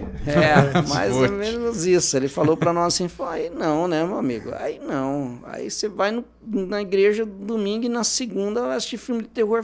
Assisto no domingo mesmo. Quando a gente volta da igreja, a gente já assiste um filminho, né? Porque a gente gostava de assistir. E ali era onde estava vindo a brecha para as nossas vidas. E aí, meu amigo, a gente teve que parar, cara. Eu até tentei, assim, de outras vezes... Tentar... em outras vezes... Você já percebeu que uma janela ficou aberta nessa área. Só para você ter noção, cara, olha como é que é engraçado isso. Eu quando era adolescente, meu quarto era forrado de pôster de filme. Era coberto de pôster de filme. Então tinha lá Predador, Rock, Rambo, filmes normais para uma adolescente, né? O Exorcista, Fred Krueger. Nossa, normal né? demais. Se acordar e olhar a Regan lá. Renascido do Inferno, em cima. Eu lembro até hoje, grudado no teto. Assim, né? Não, muito normal. Muito normal para minha vida, né? Então, assim, cara, eu cresci no meio daquilo. Então, o que eu pensei logo de cara? Eu falei, acho que é minha esposa, né? Minha esposa é sensível demais, eu acho que ela que tá, Por né? Por que você comeu o fruto, Adão? A Eva! Claro! Vai ser eu! Claro. Eva me convenceu, né, cara? Eu falei, quem tem medo é ela, né? Ela que tá abrindo essa brecha. Aí eu assisti uns filmes sozinho, depois disso. Aí você percebeu que tava aberto. Aí eu percebi que estava aberta a parada. Que daí, meu amigo, algumas vezes eu acordei à noite ali com aquele espírito de opressão dentro do quarto, com o ar-condicionado ligado no 17, eu pingando suor. Acordava molhado de suor. Né? Algumas vezes, isso é verdade, é fato real que aconteceu na minha vida, cara. Algumas vezes eu ouvia e sentia o respirar na minha orelha. Eu já vi relatos assim. Eu ouvi e senti o respirar. O rosnado animal aqui, ó. E eu acordava com aquilo aqui, ó, esquentando a minha orelha. Aí eu falei, não, cara, não dá pra brincar. Você que tá nos assistindo aqui, eu não sei se você entende a dimensão da palavra opressão. Cara, você que é uma pessoa que não acredita em nada, totalmente cética no assunto, eu vou falar pra você. Se você sentir opressão um dia, você vai mudar completamente a sua opinião sobre o assunto. Cara, se você já sentiu opressão, você que está assistindo, comenta aqui, conta a sua experiência com a gente. Uma vez eu atendi um rapaz, nós fomos tocar com a banda num lugar, e cara, é comum, pra você ver que louco, né? Nós temos uma banda de rock, você já conhece o nosso som há muitos anos. Além do rock, nós também temos canções tranquilas e né? Daquela adoração, worship ali, uma parada assim, né? E, cara, quase todos os lugares que a gente vai ministrar e ia ministrar, sempre durante a ministração acontecia de alguém passar mal ou de manifestar alguma coisa e depois eu ter que ir lá e tratar com essa pessoa. E eu conheci um rapaz, eu não lembro em qual cidade que foi, e ele falou pra mim assim, pastor, eu tenho medo, eu tenho uma opressão que eu não consigo fechar o olho pra passar shampoo no meu cabelo. Uau. Eu não consigo, eu tenho que lavar o meu cabelo com o olho aberto, porque eu tenho a sensação a todo momento que tem alguém comigo, a opressão é tão forte sobre mim que eu não consigo fechar o olho pra lavar o cabelo. Então assim, cara, é sério o assunto que nós estamos falando aqui. Opressão é uma coisa séria, é uma coisa física, é uma coisa, cara, cabulosa, né, amigo? Então você passou a assistir sozinho e você viu que essa opressão tava ali vi que não e teve dava, que abandonar. Vi que não dava, que não tinha jeito não. Aí realmente eu tive que parar, né? Hoje nem brinco mais com essas coisas, né? Porque não se trata só de mim, né? Não é um mal que eu tô trazendo só pra minha vida, eu trago pra vida da minha família. Né? Aí que é complica. Exatamente. Voltando ao assunto do projeto lá, na época do projeto mesmo, meu filho era muito atacado. Então o mundo espiritual ele é real em todos os sentidos, no lado bom e no lado ruim, né? Com certeza. Não tem... às vezes a pessoa de uma igreja mais tradicional, ela não tem determinadas experiências, né, que o mundo pentecostal traz para as nossas vidas. Eu sou de uma igreja tradicional, mas eu brinco que eu tenho os dois pés dentro da igreja pentecostal, né? Eu gosto muito do fervo. Convive muito com a gente, né? Eu gosto de vigília, eu gosto de oração, eu gosto de oração em línguas, eu gosto de revelação, enfim, eu gosto de ter um contato maior com o mundo espiritual, porque eu falo que é ele que está me preparando para o que vai vir, né? É isso aí. Eu não tenho medo do que vai vir quando eu sei, né, o que tem lá do outro lado, né? É isso aí.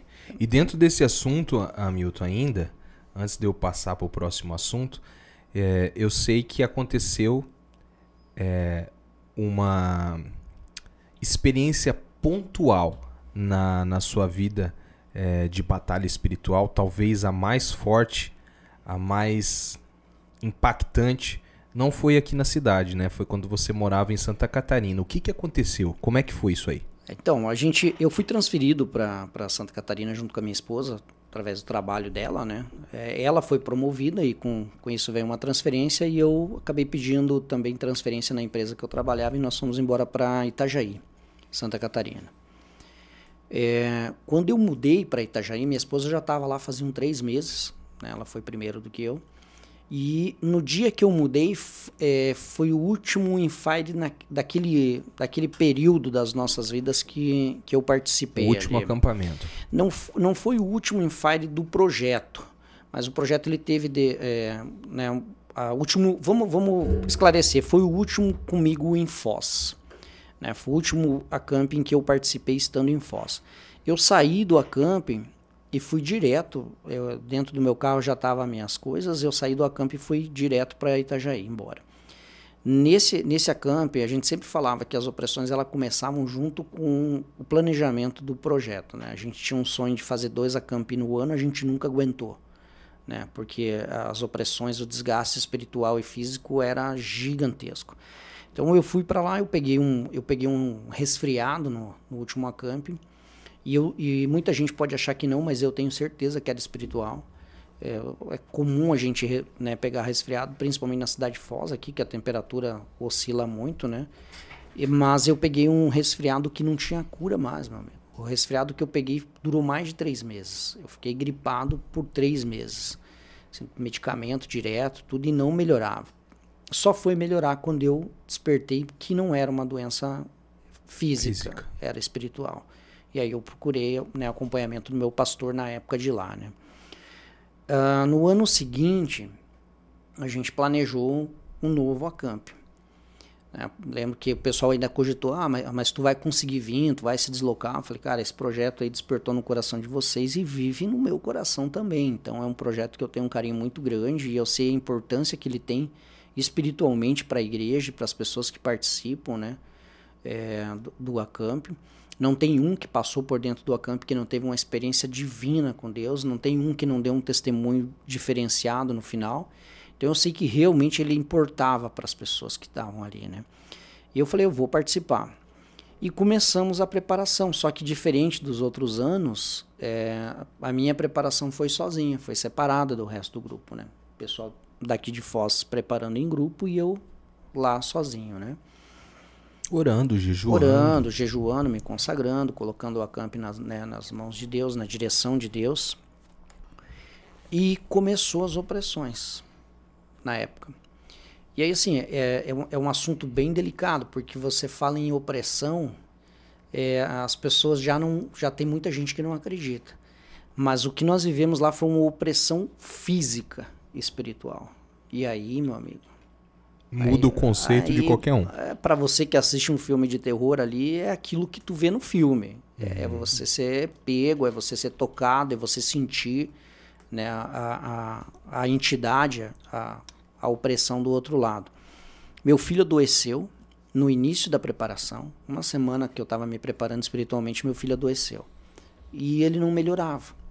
Levávamos ele no médico, né, enfim, parávamos direto na madrugada em postos de saúde, em hospitais, e meu filho não melhorava. Não melhorava, os médicos não conseguiam descobrir o que ele tinha. Ele sempre foi uma criança muito calma, uma criança muito tranquila, nunca deu trabalho pra gente de hospital, essas coisas assim. E ele pegou um período onde a gente não conseguia mais curar ele, não conseguia saber o que estava acontecendo. Médico nenhum sabia. Ele fazia todos os exames, não dava nada, ele não tinha nada, ele chegava no hospital, mudava, ele voltava a ser a criança que ele era, saía do hospital, começava o problema. E quanto mais perto foi chegando do acamping, maior foi ficando o problema. Chegou um ponto, pastor, que ele não dormia e não deixava mais a gente dormir. Então, a gente passava a noite inteira com ele acordado, chorando, desesperado de dor, desesperado, e a gente não sabia o que era, febre nos 38, 39 graus, direto. A gente dava banho nele gelado à noite para poder baixar a febre. Medicamento de 4 em 4 horas ali, intercalando, né, tipo de medicamento. Quem tem filho sabe o que é isso, né? Para poder baixar a febre. Desespero para nós também, porque não conseguia descobrir o que era. E mais ou menos uns 15 dias ali antes de acontecer o acamping, eu desmaiei. Eu estava tão cansado na madrugada que ele mesmo chorando, a minha esposa já tinha desmaiado de sono do meu lado, de canseira. Eu estava cuidando dele e eu acabei pegando no sono com ele no nosso, né, entre a minha esposa e eu, no nosso meio, e eu dormi profundamente. Eu dormi profundamente, mesmo com ele chorando. De cansaço. Cansaço. É por isso que eu falo desmaiar, né? Porque foi realmente um apagão, assim, que eu tive, né? Nesse apagão, quando... Eu não sei quanto tempo eu fiquei dormindo, não sei qual o período que eu passei ali apagado. Eu comecei a ouvir o choro dele de longe. Aquele choro distante, né? Quando eu comecei a ouvir o choro dele, eu ouvi uma voz junto. Que falou pra mim assim, ó... É espiritual. Mas a canseira era tanta que eu pensei que era a minha esposa que estava falando de longe, que eu já sabia que era meu filho. Mesmo adormecido, eu sabia que era meu filho que estava chorando, né? Porque estava com aquilo ali há dias, né? E eu achei que era a minha esposa falando. De repente eu ouvi de novo mais alto. É espiritual.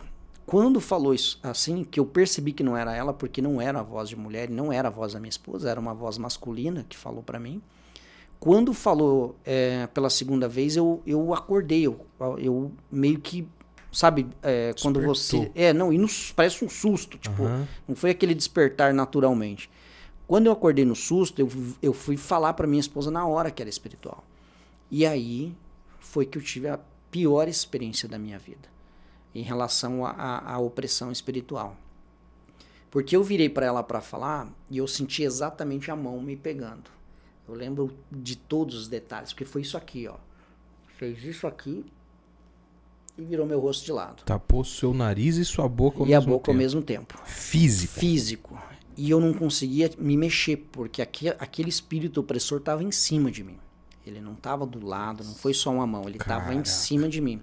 Então o peso, eu estava com os braços para baixo, eu não conseguia levantar os braços, eu não conseguia me mexer e eu estava sufocando. Cara, eu tava sufocando. Nossa, que loucura. Acordado. Acordado, olhando pra minha esposa, meu filho chorando e meu filho olhando pra mim. E você não via nada, só sentia. Só sentia. Mas é incrível, eu não sei se vocês já tiveram algo parecido com isso. Cara, me machucava. Porque eu fazia tanta força para tentar virar o meu rosto e a mão fazia tanta força segurando o meu rosto que me machucava. Caramba. Eu sentia machucando o meu rosto. E de repente meu filho, nessa que meu filho estava me olhando, ele fez algo que me surpreendeu até hoje. Eu falo assim que foi a sensibilidade dele espiritual é muito grande. Ele colocou a mãozinha dele e tirou aquilo de mim. E ele deu um grito. Falou, Shai! E tirou. Na hora que tirou, que eu consegui respirar, que eu puxei o fôlego forte, eu gritei pra minha esposa. Falei, acorda, amor, é espiritual. No que eu falei, ela fez isso aqui. Tipo, cara, pulou em cima dela. O espírito que tava em cima de mim pulou em cima dela. Ela não conseguiu se mexer, ela não conseguiu falar, ela só olhou pra mim apavorada, porque tava em cima do abdômen dela. Só que ela falou pra mim que a sensação que ela teve é diferente da minha, porque, cara, pra mim, ele mobilizou meu corpo inteiro. E ela sentiu ele de pé em cima do estômago dela. Ele não tava deitado, essa entidade tava de pé em cima do estômago dela. E aí eu levantei e eu lembrei, porque a gente usava muito dentro do acamp óleo ungido. O pastor Eloir sempre ungia, né, o óleo, né? E aí ele dava pra gente levar para casa, justamente para enfrentar essas batalhas espirituais, né? Ungir a família e tal. E eu lembrei do óleo. Então eu pulei da cama, peguei o óleo, passei no meu filho, e repreendi o inimigo naquela hora, né? Expulsei a entidade que estava ali, né, atormentando a vida dele. E na hora que eu fiz isso, assim, na hora, foi questão de segundos. Eu passei o óleo e quando eu comecei a repreender, ele dormiu. Cara, naquele exato momento, ele tava exausto, ele estava igual nós, ele não aguentava mais aquilo. Então, e na hora, ele desmaiou. Ele apagou completamente.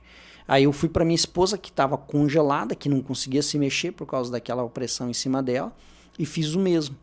E aí ela já levantou e eu comecei a orar e ungia, né, as janelas, as portas da minha casa, e toquei de dentro do quarto aquela entidade, né, em oração. Foi pro corredor e eu perguntando para ela se ela estava bem, lembrei do meu enteado, que também estava no outro, né, em outro cômodo. Aí eu fui para lá, meu enteado assustado, acordado assustado, porque eu vi os barulhos, né? E não só os nossos, também eu vi os barulhos do que estava acontecendo naquele momento, né? E aí a gente, a minha esposa foi, né, ver meu enteado e eu continuei orando, expulsando de dentro de casa. E aí eu voltei pro quarto deitar e falei para ela, fica tranquila, porque agora já era. Agora já era, porque agora nós sabemos o que a gente está enfrentando, né? Os médicos não sabem, mas agora a gente já sabe o que é espiritual. E aí deitamos para dormir. E aquela entidade, ela ficou na casa que eu morava. Não sei se tu lembra da casa, você chegou a me visitar lá, pedras, né? Lembro. Então, você lembra que no canto da casa tinha um corredor. A casa ela era bem grande, Alex, e ela tinha um corredor no canto, com calçada, né? Que levava lá para a parte de trás, para a área de lazer. E aquela entidade ficou correndo naquele corredor. E eu ouvia ela correndo. E ela passava a unha na parede, assim, correndo. Ia até no canto e voltava correndo, arranhando a parede. Aí a minha esposa, que não é sensível para isso, para o mundo espiritual, a minha esposa conseguiu ouvir.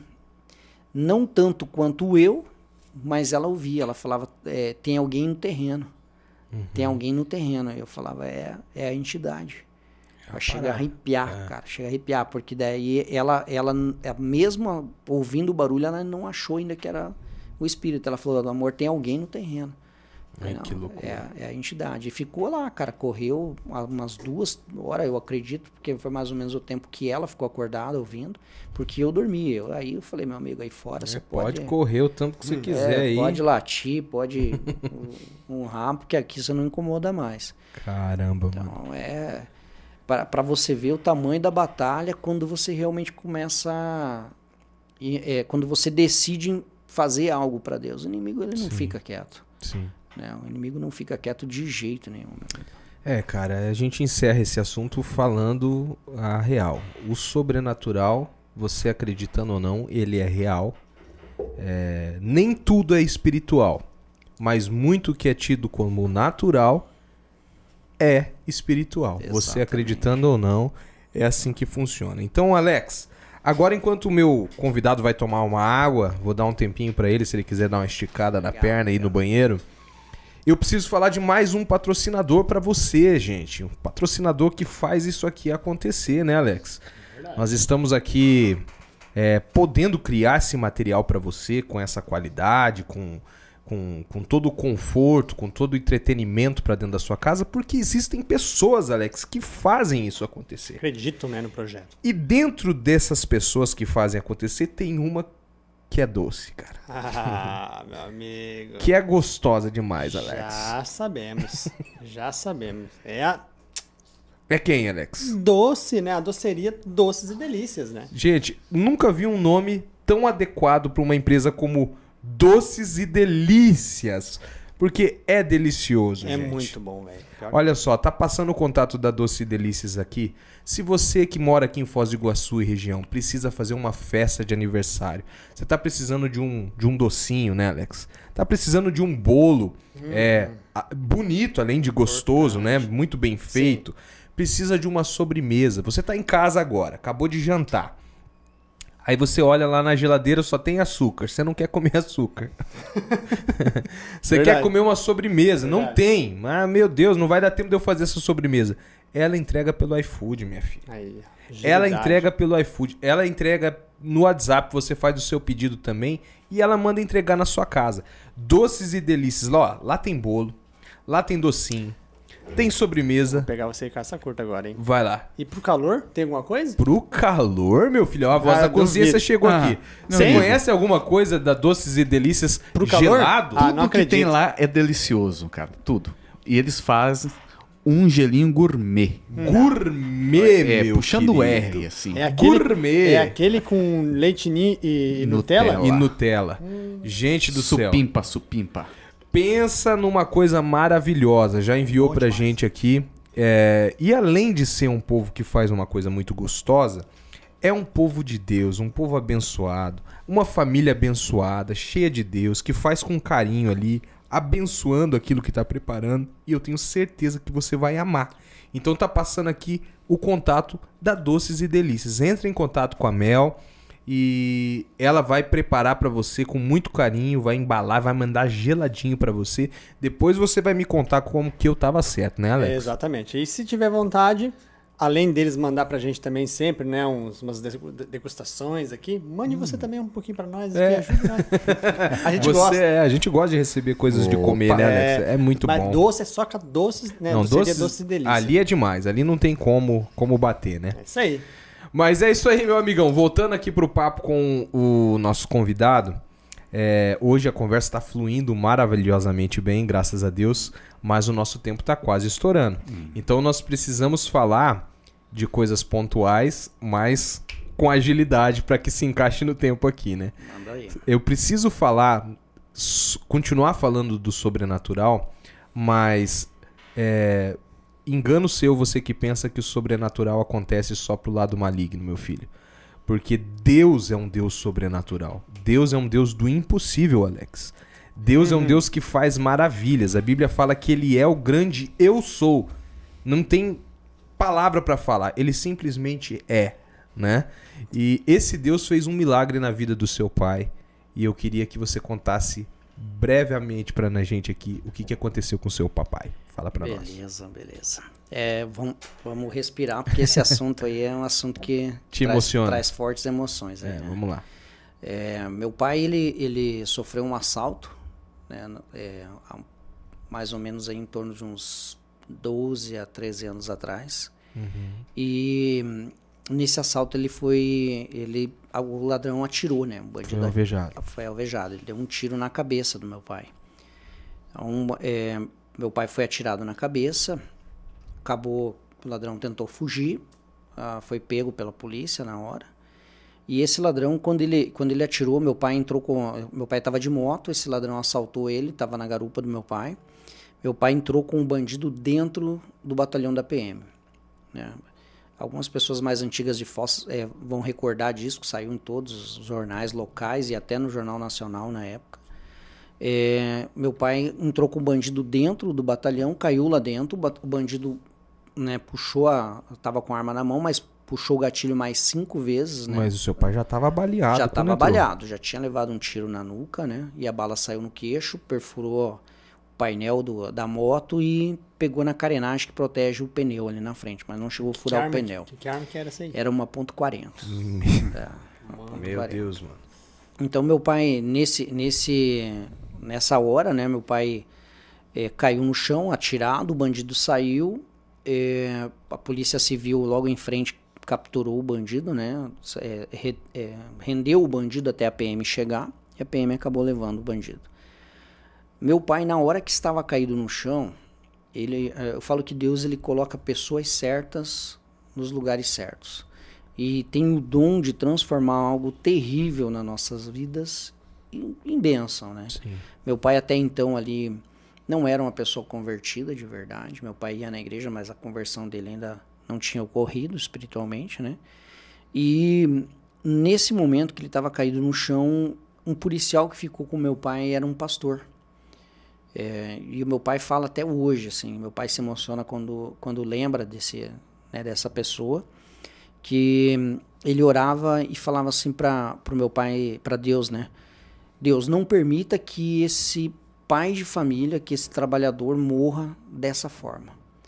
Não permita que um bandido venha, né, na véspera de Natal, era dia 21 de dezembro, não deixe que esse bandido venha na véspera de Natal tirar a vida, né, de um pai de família. E para quem não sabe, eu faço aniversário dia 25 de dezembro, então além da data do Natal, ainda mais a questão do meu aniversário. E meu irmão me ligou, eu estava na BR, estava chegando em Foz, meu irmão me ligou e falou, olha, o pai foi assaltado e o bandido deu um tiro na cabeça dele. Meu Deus. Meu pai já tinha sido assaltado algumas vezes e assim, quando ele falou, o pai foi assaltado, eu nem, na hora assim, não deu aquela preocupação, né? Mas quando ele falou assim, o bandido deu um tiro na cabeça dele, aí, meu amigo, meu mundo desabou, né? Na hora, assim, eu fiquei sem chão. Eu não me lembro do percurso, eu tava chegando em Santa Terezinha na hora que eu recebi a ligação. Eu não me lembro do percurso até o hospital. Para quem conhece Foz, o Hospital Costa Cavalcante. Eu cheguei no Hospital Costa Cavalcante antes da ambulância do SEAT. E eu não me lembro do percurso. Meu pai ele teve uma parada cardíaca no meio do caminho. A ambulância parou. Eu sei que ela parou alguns minutos porque para poder fazer o procedimento ali de ressuscitação, né? E levaram ele para o hospital. Quando ele chegou, a primeira pessoa que ele viu quando abriu a porta da ambulância foi eu. A cena para mim que nunca mais eu vou esquecer. Meu pai estava segurando os documentos dele, segurando o óculos, e ele me entregou os documentos e falou, filho, não deixa ninguém extraviar meu documento. Mas meu pai estava irreconhecível. Eu não reconhecia mais ele, porque o tiro foi a queima-roupa, e o pescoço dele inchou na hora, assim, inchou que você não sabia onde começava o pescoço e terminava mais. E ficou preto por causa da pólvora. Então o pescoço dele ficou totalmente preto. E daí sangrando pelo queixo, com dificuldade de falar, porque a bala saiu pelo queixo e quebrou o osso do maxilar dele. Ficou uma ponta, inclusive, aparecendo, assim, uma ponta do osso. E aquilo vazando, sangue aqui na nuca, né, onde a bala entrou. E o médico levou ele para a sala de cirurgia e a gente ficou naquela ansiedade, sem notícia, sem saber o que estava acontecendo. Até que o médico chegou e daí passou uma notícia difícil para nós também. Falou, olha, além das que a gente já vinha recebendo, né? Falou, olha, não tem como saber o dano que causou, porque o raio-x não pega nada. Porque está muito inchado, está tudo preto, né? Tem sangue por dentro, o raio-x não consegue identificar nada. E nós não vamos poder fazer a cirurgia nele agora. Vamos ter que esperar parar o sangue e desinchar. E aí começou uma batalha, né? Pessoas da igreja orando, o pastor na frente do hospital, praticamente dia e noite com a gente, né? Se revezando. E na época eu trabalhava no Porto Seco aqui em Foz, né? Onde passam todos os caminhões que entram e saem da cidade, né? E era responsável por uma empresa de fora, então não conseguia abandonar. Eu era o único representante da empresa aqui em Foz, né? Na parte administrativa era eu. O primeiro dia eu não fui trabalhar, no segundo eu tive que ir trabalhar, resumindo toda o acontecido. Mas nós não dormimos, não comíamos, né? Esperando uma notícia do hospital. E na frente do hospital. Meu pai ele ficou na sala de cirurgia durante 2 dias sem passar pela cirurgia. Porque o médico falou que ele não podia realizar a cirurgia sem fazer uns exames e não tinha como fazer uns exames do jeito que ele estava. Mas quando deu 2 dias, o médico falou, olha, nós vamos ter que fazer e o risco dele sair morto desses exames é de 50%. Então a gente teve que assinar autorizando esses documentos, né, para que ele fizesse o exame. Na véspera, né, dessa realização do exame, eles iriam fazer os exames e com o resultado do exame já iam fazer a cirurgia na hora. Tá? Então a gente sabia que no outro dia tudo ia acontecer. Ia acontecer o exame e ia acontecer a cirurgia. Então o pessoal da igreja se reuniu com a gente, né, na frente do hospital. O pastor entrou para orar com meu pai. E o pastor da nossa igreja fez uma oração surpreendente para nós, assim. Porque a gente que é cristão, normalmente numa situação dessa, a gente pede para Deus agir, para que Deus use a mão dos médicos, que Deus opere através dos médicos, né?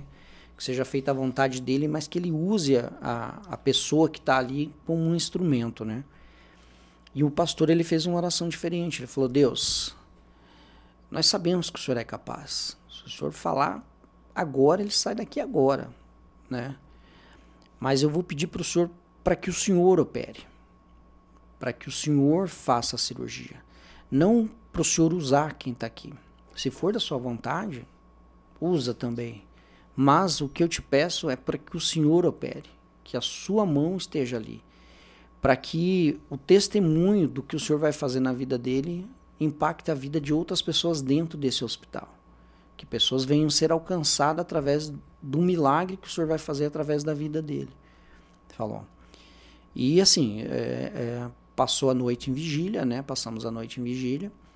E no outro dia eu fui trabalhar cedo. Eu deixei minha esposa cuidando do meu pai, e, né, no hospital, na verdade, né, para acompanhar, e eu fui para o trabalho.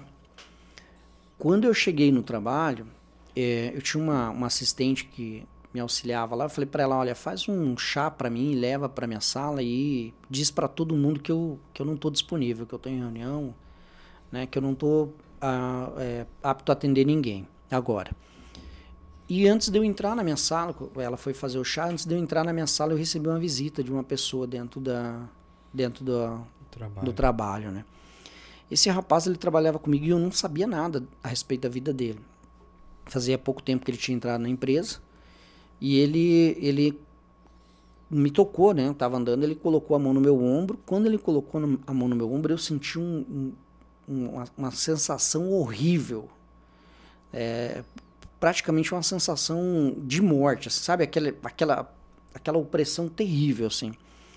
E ele falou o seguinte para mim: olha, se você falar sim, não precisa tu falar mais nada, é só você falar sim, eu quero, acabou. Teu pai sai do hospital hoje e o rapaz que atirou no seu pai morre hoje. Aí eu falei: como assim? Ele falou: fica tranquilo, que existem meios. Teu pai sai do hospital hoje, eu garanto para você, teu pai sai de lá hoje e o rapaz não chega ao fim do dia. E aí, nesse momento, não tem como você não ficar balançado, né? Seria mentira, hipocrisia minha e até pecado eu falar que não pensei na possibilidade. É o teu pai, né? É a pessoa que representa né, enfim, muita coisa na tua vida, né? Mas Deus foi muito bom comigo, porque me deu forças naquela hora para eu dizer não. E para eu professar aquilo que eu acredito, que é a minha fé. Falei: olha, meu pai vai sair do hospital, mas não por teu mérito ou por mérito de alguém que tu vai procurar ou de alguma entidade que tu vai procurar. Ele vai sair porque Deus é pai. E ele faz. E ele vai fazer na vida do meu pai. E quanto ao cara que atirou nele, se eu pudesse, eu mesmo mataria ele. Porque fisicamente é isso que eu quero. Falei: mas espiritualmente eu entendo que não sou eu que vou julgar ele e nem condenar. Não sou eu que vou dar a sentença. Então, meu amigo, ele está nas mãos de Deus. Eu perdoo. Por mais que hoje o perdão ele está saindo da minha boca. Mas se eu tenho que proferir a palavra, eu tenho que lançar essa palavra para que eu mesmo comece a ouvir e que isso comece a crescer dentro do meu coração. Eu perdoo ele. Eu perdoo. E ele está nas mãos de Deus. E ele riu da minha cara, assim como, tipo, otário. Na verdade, foi aquela risada, tipo, meu, tá jogando fora a oportunidade. E ele saiu. E eu não consegui entrar na minha sala depois daquilo. E eu saí andar no pátio da antiga IAD, né, que era a estação aduaneira ali, e fui caminhar no pátio, e de repente a minha esposa me ligou. Quando ela me ligou, eu não sabia se eu atendia ou não o telefone, porque foi muito próximo ao horário que eu deixei ela lá para ela ter alguma notícia dos exames. Então o medo da notícia que eu iria receber era muito grande. E ela insistindo na ligação, e eu acabei atendendo. Quando eu atendi, ela estava chorando e ela não conseguia falar. Chorando, e eu perdi as pernas na hora, eu sentei, E comecei a perguntar, fala, amor, o que aconteceu, né? Já imaginando o pior, né? Já esperando a pior notícia. E aí ela falou, você não vai acreditar. Teu pai vai para casa hoje.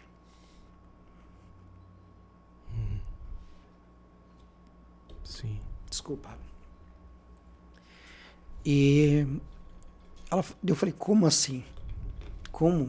Meu pai que tá na sala de cirurgia, Com um tiro na cabeça. com um tiro na cabeça, que tem possibilidade de morrer no exame, como vai para casa hoje? Ela falou, você não vai acreditar no que Deus fez. O pescoço dele desinchou, o sangramento parou, o osso que estava quebrado voltou para o lugar.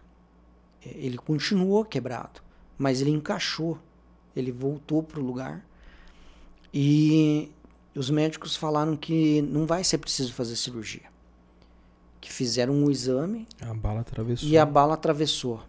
E aí começou as revelações dos milagres, do que Deus já estava fazendo muito antes do que a gente estava pedindo. Deus já estava operando o milagre no dia do assalto. Deus já estava operando o milagre com o tiro. A bala, ela passou entre a veia principal e entre o nervo. Meu pai poderia ter ficado paralítico, como poderia ter morrido, né, por sangramento, dependendo de onde a bala pegasse. E ela passou por um lugar onde não tinha espaço para ela passar.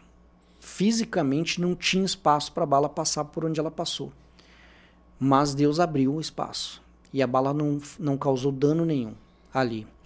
Meu pai teve sequelas, ficou com sequelas, porque é impossível, né, passar por uma situação dessa e não ter deixado marcas. Mas eu falo que até as marcas que ficaram porque Deus permitiu, Deus quis assim.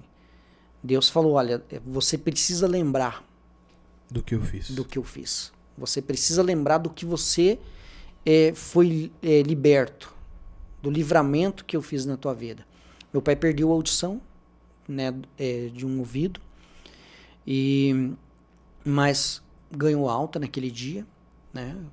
No final da tarde ele recebeu alta. É claro que com todos os cuidados, o médico falou que a gente tinha que acompanhar ele 24 horas e que se tivesse qualquer, né, problema era para levar ele para o hospital, até porque para os médicos aquilo ali era impossível. Eles não entendiam. E houve uma conversão gigantesca no hospital naquele ano. O diretor do hospital se converteu, é membro da nossa igreja até hoje, tá? Para vocês terem noção. Médicos, né, se converteram, equipe médica que estava acompanhando meu pai se converteu. E meu pai se converteu de verdade depois desse acontecimento. E 2 semanas depois a gente foi fazer o exame de corpo de delito na Polícia Civil. Quando a gente chegou lá, o delegado fez algo que ele, segundo ele, não é de costume deles. Ele perguntou pra gente se a gente acreditava em milagres. E a gente falou, né, que só o fato do meu pai estar lá junto com a gente já era um milagre, né? Deus estava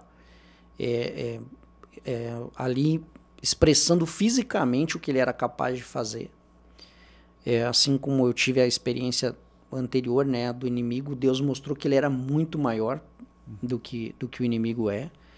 E meu pai, sentado na frente do delegado, o delegado falou, olha, eu vou mandar trazer a arma que seu pai foi baleado.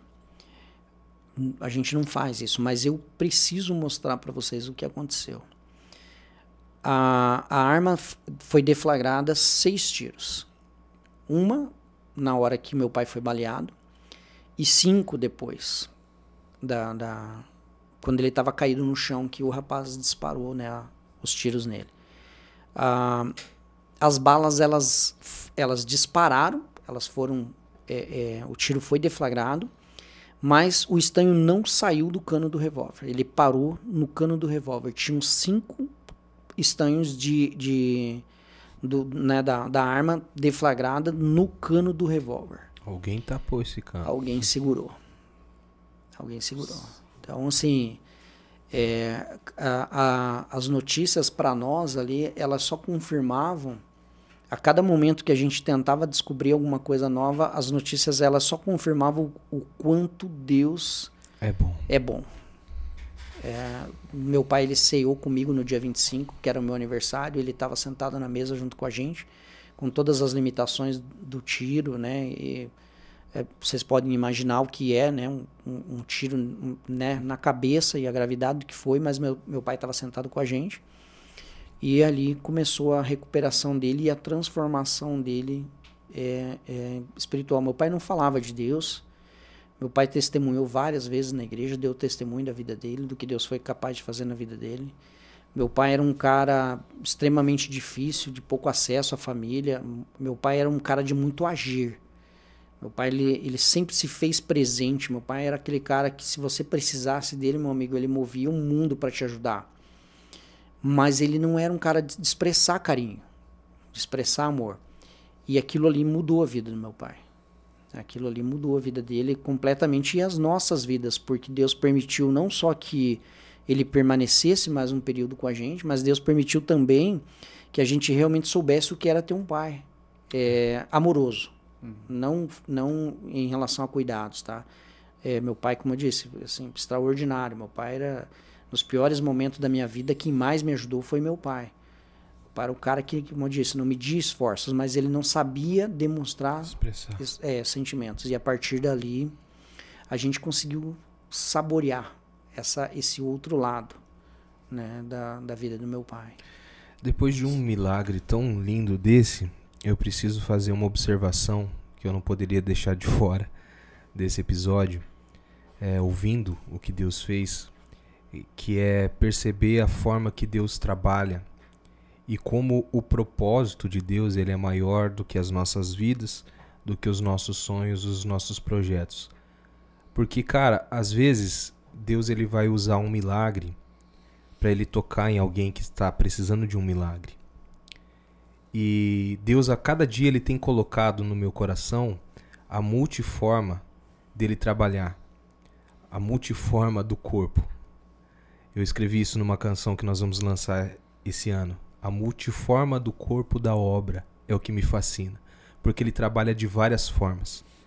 Ele usa um milagre desse para você que está assistindo e está passando por uma situação impossível, para que você entenda que ele é capaz de fazer. Mas dentro de toda essa história, pode acontecer algo que aconteceu comigo esse ano. O ano que passou eu perdi o meu pai, você sabe disso. Difícil para mim falar. Perdi meu pai no dia do meu aniversário. De uma forma horrível. De uma forma em que eu fiquei 45 minutos na manhã do meu aniversário vendo a equipe de socorro tentando reanimar meu pai no chão da sala da minha mãe. E eu sempre fui acostumado com milagres. E eu me lembro como se fosse agora que eu me ajoelhei e pedi: Deus, devolve meu pai. Eu não estou pronto para perder meu pai no dia do meu aniversário. Ele não pode partir hoje. E ele partiu. E depois que ele partiu, eu tive um tempo de revolta, do qual eu não entendia. Mas hoje, ouvindo a história do teu pai, eu vejo que Deus tem a forma de trabalhar para aquele que precisa de um milagre. E também tem a forma de curar aquele que passou por uma perda. Porque através da minha dor eu escrevi uma canção para o meu pai chamada Não É um Adeus. E eu lancei essa canção e eu recebi milhares e milhares de recados de pessoas que perderam seus entes queridos e que aquela canção foi um conforto para ela.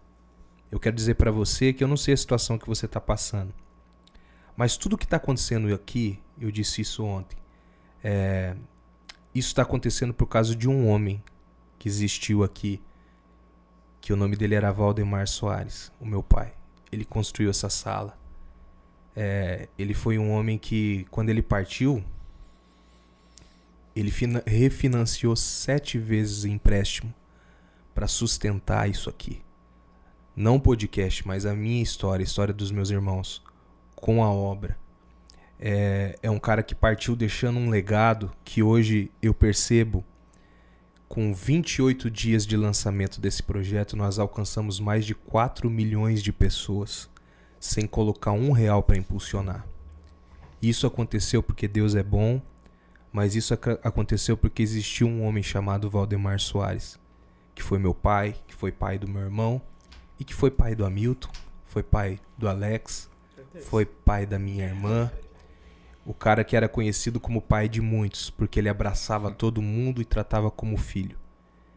Então, assim, eu entendo que nesse episódio, você que precisa ouvir isso, Deus é Deus para fazer um milagre na sua vida. Você está acamado, você está aí no hospital, você está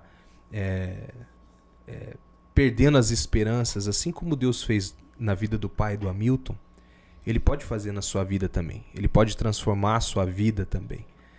E se você perdeu algo, se você está sem sentido na vida, saiba que quando eu perdi meu pai, eu tive a oportunidade, através do que ele foi e do que ele é para mim, poder estar sentado aqui hoje e receber um recado igual nós recebemos essa semana, de um jovem no inbox do Instagram falando: eu estava afastado dos caminhos do Senhor, eu não sentia o Senhor perto de mim, e com um episódio vocês salvaram a minha vida.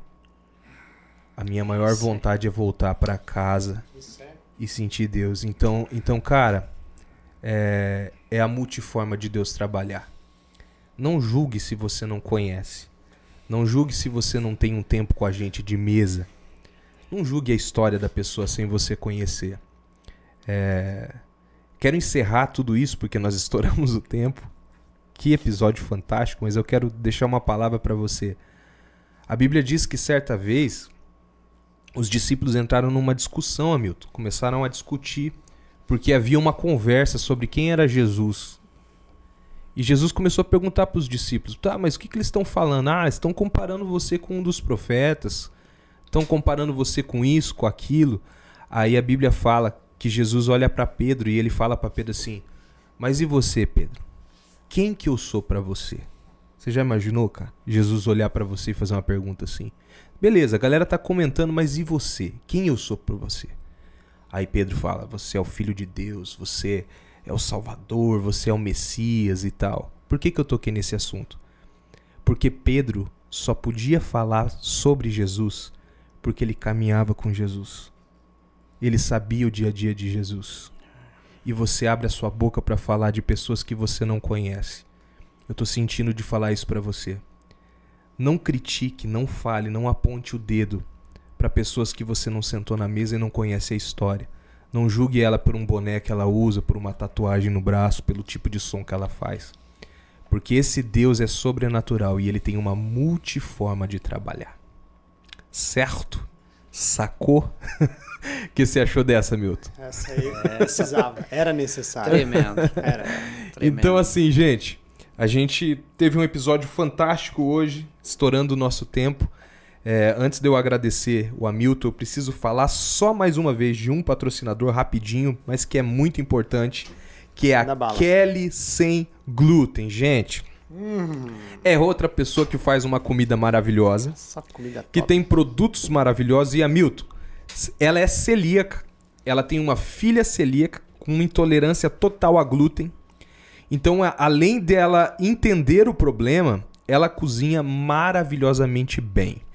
E, cara, impressionante. Ela já mandou alguns produtos pra gente. Você come o que ela cozinha e você não sente diferença nenhuma do alimento. Você não vê que é uma coisa sem glúten. Não, é maravilhoso, né? Não é? É até melhor, cara. É até melhor. Isso não sério. é fala porque é o patrocinador, é porque é mesmo. É porque é bom mesmo. bom Tem que mesmo. pedir, gente. Tem que pedir. Você entra em contato nesse número pelo WhatsApp ou nesse Instagram que tá passando aqui na tela, ela vai mostrar os produtos que ela tem lá. Ela já enviou a Hamilton várias vezes, infelizmente hoje ela não mandou, o dia do Hamilton, pra provar. Mas não vai faltar oportunidade. Não vai faltar, porque eu vou fazer uma encomenda com ela da cuca. Hamilton, é a cuca mais maravilhosa que eu já comi na minha vida. Com um cafezinho da minha mãe ainda. Já tô esperando o convite já, hein? Já tô esperando. Então, gente, você muito bom. celíaco, você que conhece alguém celíaco, entre em contato com a Kelly, porque ali não tem perigo de contaminação cruzada, não tem nada. Ali é uma celíaca que faz pros celíacos e eu tenho certeza que quando você comer, você vai falar assim: é necessário.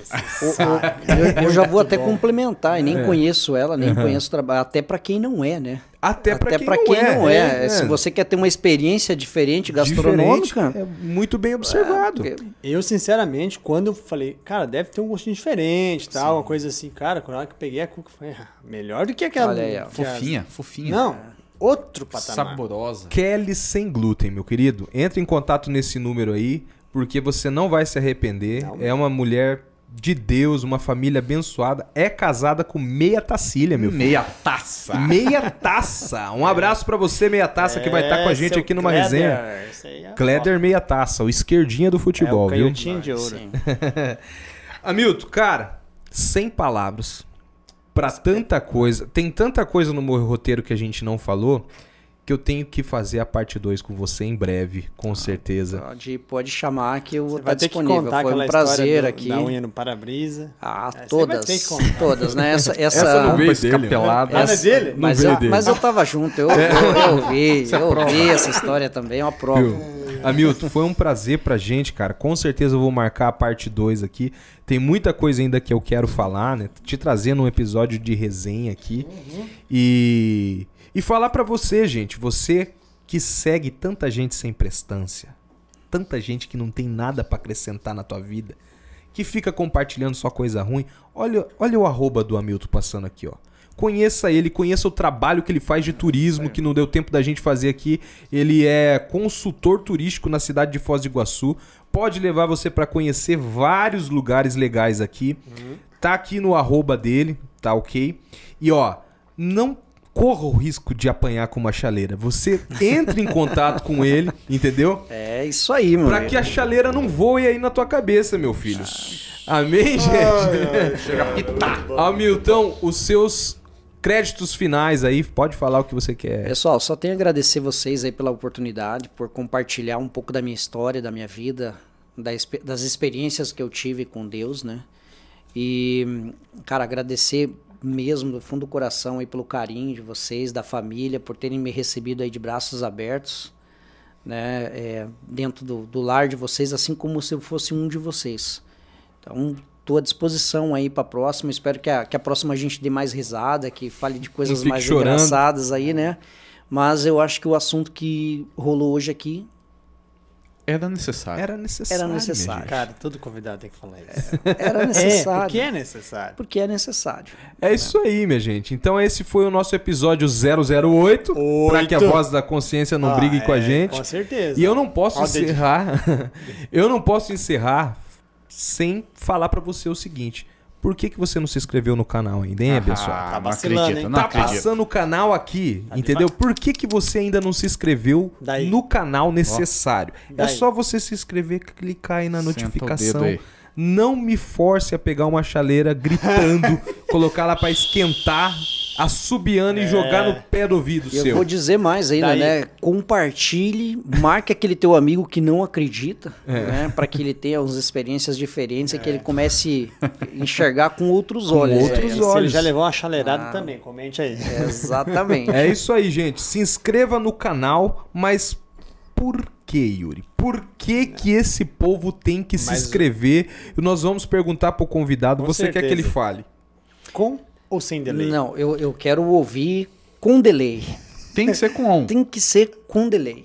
Por que, Yuri? Olha lá. Olha pra aquela câmera. Ó, aquela ali. Presta atenção na voz da consciência aqui. Essa não, essa aqui, ó. Essa aí. Cortou pra 18. Cortou pra 18. Cortou pra 18. Gente, ó, é simples. Só porque mas é de verdade. É necessário. Não. Foi murcho. É necessário.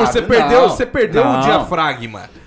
Olha de novo lá. Olha pra aquela câmera. Por que se inscrever nesse canal, Yuri? Vai. Ó. Necessário. E agora? É necessário, minha gente. Deus abençoe você. Se inscreva no canal. Fica com a gente, porque você já sabe. Tá ligado? É necessário. É nóis. Valeu.